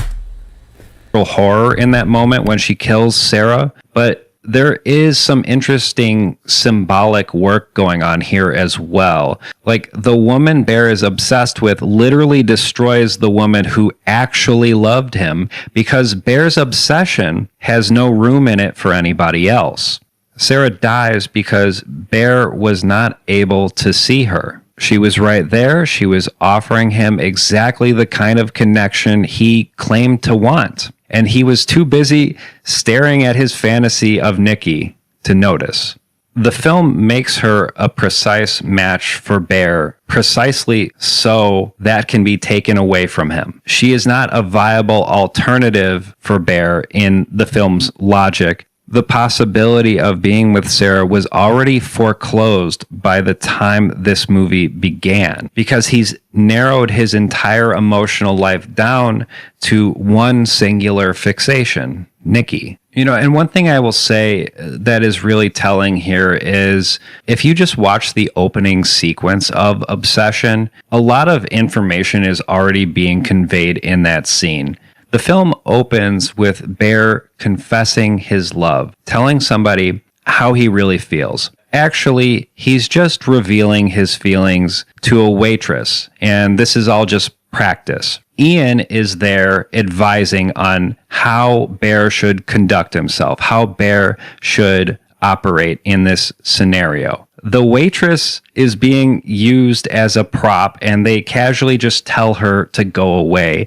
And then Ian tells Bear, hey, you need to drop all this sappy shit and just make fun of Nikki. There is so much information being conveyed in that opening scene. I mean, that says all you need to know right there. Bear is suffering from a lack of friends in this film, from a lack of real friends. All of his relationships are superficial, either because he can't open up to the people in his life, or because the people that he opens up to, like Ian, ridicule him for it. This is a big part of the male loneliness epidemic. Men are socially conditioned not to share their emotions with other men, and when they do, they're ridiculed for it. So what happens? They stop doing it. The film is showing you exactly what loneliness looks like in a guy who superficially has people around him. And if you watched it and concluded, well, he has friends, so that's not loneliness, you missed the entire point. Bear obsesses over Nikki precisely because he has nowhere else for any of his feelings to go, because the relationships that look like friendship from the outside are not actually functioning as real friendships from the inside. saying, but he has friends, so it doesn't count, is repeating the exact error the film was built to expose. Like, it seems to me that one of the major reasons Bear fixates on Nikki in the first place is precisely because he has no functional friendships to absorb any of what he's feeling. Ian is not able to fulfill that role for whatever reason. He's just too repressed and insensitive. So all of it, the grief about his grandmother, the grief about his dead cat Sandy, bless his little cat's heart, the loneliness of living in a dead relative's house, the sense that his life isn't going anywhere, all of it gets routed towards Nikki, who is just a woman he just so happens to know, and she's kind to him. So she's not a therapist. She did not agree to be his partner. She is not someone who signed up to be the receptacle for everything Bear cannot say out loud to another human being. So again, the friendship deficit and the romantic infatuation, obsession, the titular obsession, these are not two separate things. The obsession is what the friendship deficit produces when that emotional energy has nowhere else to go. I'm excited to watch this movie again, honestly. I'm still thinking about it a few days later. I'm really excited to see what Curry Barker does next, because he is perhaps one of the most promising upcoming horror directors that I can think of right now. All right, that wraps it up for this installment of Nightmare Masterclass. Again, if you like my videos and want to support me on a monthly basis, you can do so at patreon.com/Nightmare Masterclass. You can also join as a YouTube member if that is your preferred method of supporting creators. If you would like to do that, just hit the join button. And that's all for now. Thank you for watching. Have a good night.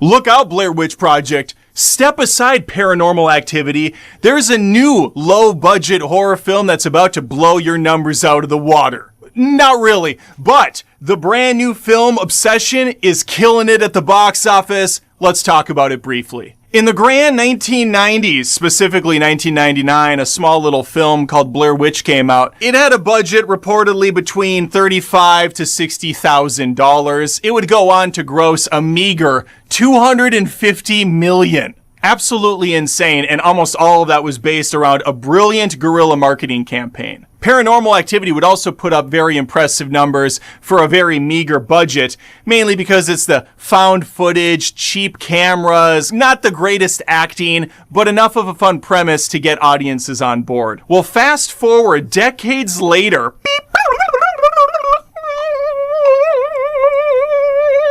and now we have a new film called Obsession, created by a fucking YouTuber?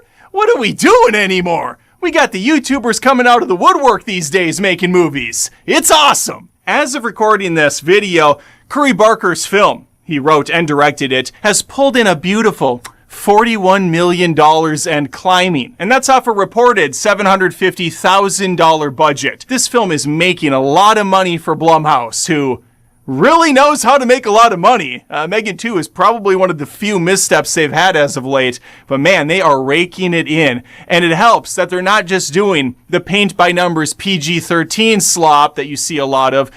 It's also taking some chances once in a while on up-and-coming directors. Curry Barker is no stranger to the camera. He's done short films, and of course he has his sketch comedy show he's been doing for several years. It's brilliant. And this movie is just a testament to that skill. Not only is it a beautiful looking movie, it's also a unique one with a fun hook that anyone can get invested in, and you can kind of play out your own scenario as to how it would go down with that one wish willow, allowing the person who snaps it to give one wish that naturally will go very wrong. It's a good old-fashioned monkey paw scenario. Now, I don't know if it's going to do Blair Witch numbers or even Paranormal Activity that made around $193 million off a $15,000 budget, but 41 out of the gates, I think it's only been out for a week and a half, That's impressive. Barker and his team have a very promising future in this space or any movie space they want to go into. Again, the guy does comedy. He's very, very similar to like Key and Peele, where Jordan Peele went on from that sketch series on Comedy Central to make some brilliant horror films. I freaking love Nope. I know it's not the favorite for folks, but I'm a big fan of it. Obviously, Get Out is a classic now. Anytime Peele is ready to put out a film, I'm ready to watch it, and I'm really going to keep an eye on Barker and what he does next. He's already said there's a few more movies in the works for Obsession that he has in his head. Obviously, it's going to follow a different crew of people focusing around that one Wish Willow. And since it is such an easy device to make plots off of, I could see it go a million different directions, and I'm sure they're going to cook something very fun up for us. All right, now that I've glazed him in the film for a second, I should also point out that I saw and reviewed this movie. I thought it was very good, very entertaining, rewatchable. In fact, this is one of the rare movies where I think I would like it more on the second go-around, because I can get more in the mindset of the main character, Bear, who's incredibly stupid and unlikable. So that first time watch, which I pointed out in the review, can be frustrating for people that are looking for a central character, not even necessarily a protagonist, that you can just kind of see eye to eye to in some level. But he is so irrational, so buffoonish around every turn that it becomes very frustrating to watch until you realize what they're narratively doing with this character. Then it becomes a little bit more clear, like, oh, okay, I get it. I'll rewatch now with that in mind, and I think I'll enjoy it more the second time. So props to the writers there for making this thing work. I don't think it's going to work for everyone that way, and people will just be frustrated and upset with it. But for the most part, it's being very well received. It's very well crafted, and it's definitely making its money back. The horror space in general is very fascinating to me as someone that was primarily an action comedy guy at the movies. I love the spectacle. I love the massive blockbusters. As I've gotten older and films seem to be getting lazier and double dipping on the nostalgia and the several sequels to a franchise, or just franchising everything in general, I find that the horror/thriller space is so refreshing. It's taking the most chances when it comes to this stuff, mainly because you don't need a huge budget to do it. Also helps that you do have film lovers coming from YouTube, coming from TikTok or Instagram or whatever, who have been making content for years. They're passionate about it, and now they're ready to try their hand on the big screen. For those of you that have been watching me for a while, you know it's no secret that I too have the desire to make a feature-length film at some point. I'm a little too timid and scared right now. Still trying to grow the channel and the community to a point where I can make something special. That said, I have written several things. I'm very proud of them. One of them will be coming out in the distant future in the form of writing, and I will announce more obviously when it gets close. But for right now, I am always truly impressed when any of these people can make something happen on the big screen with just a dream and a camera most of the time. I might not always like what they put out, but at least they're putting it out, and at least it's original more often than not. Hell, there's an A24 movie coming out in like a couple weeks called Backrooms, another one that got popularized on YouTube and different platforms just because it was so weird and mysterious. And I believe the director is like a kid. It's like a 20-year-old doing this thing. That's insane. And the trailers look pretty good. They look off-putting. It looks surreal. It looks like it's going to be a fun time.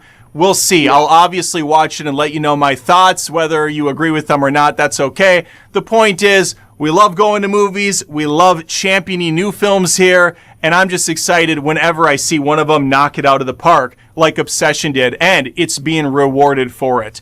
All right, there you have it. My thoughts on this news. It's good. It's very good. It's very promising. Let me know your thoughts in the comments below. Please think of subbing to the show Adam Does Movies on YouTube, Spotify, Apple Podcasts, wherever you watch or listen.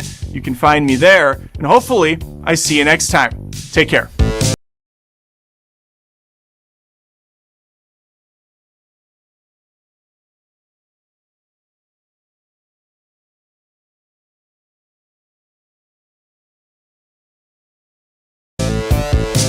Thanks for watching the video. Since you're still here, I got to give a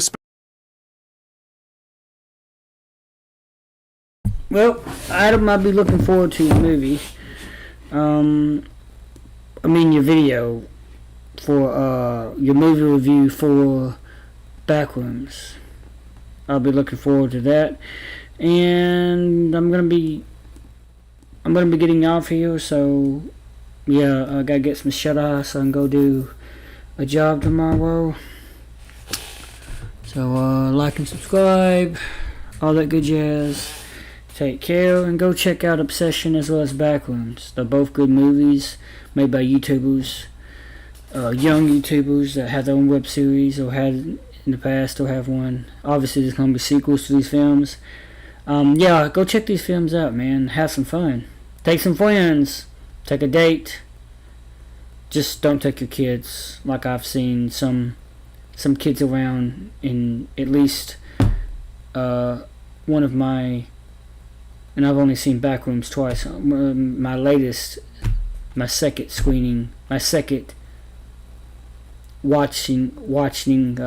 second time watching Backrooms. Yeah.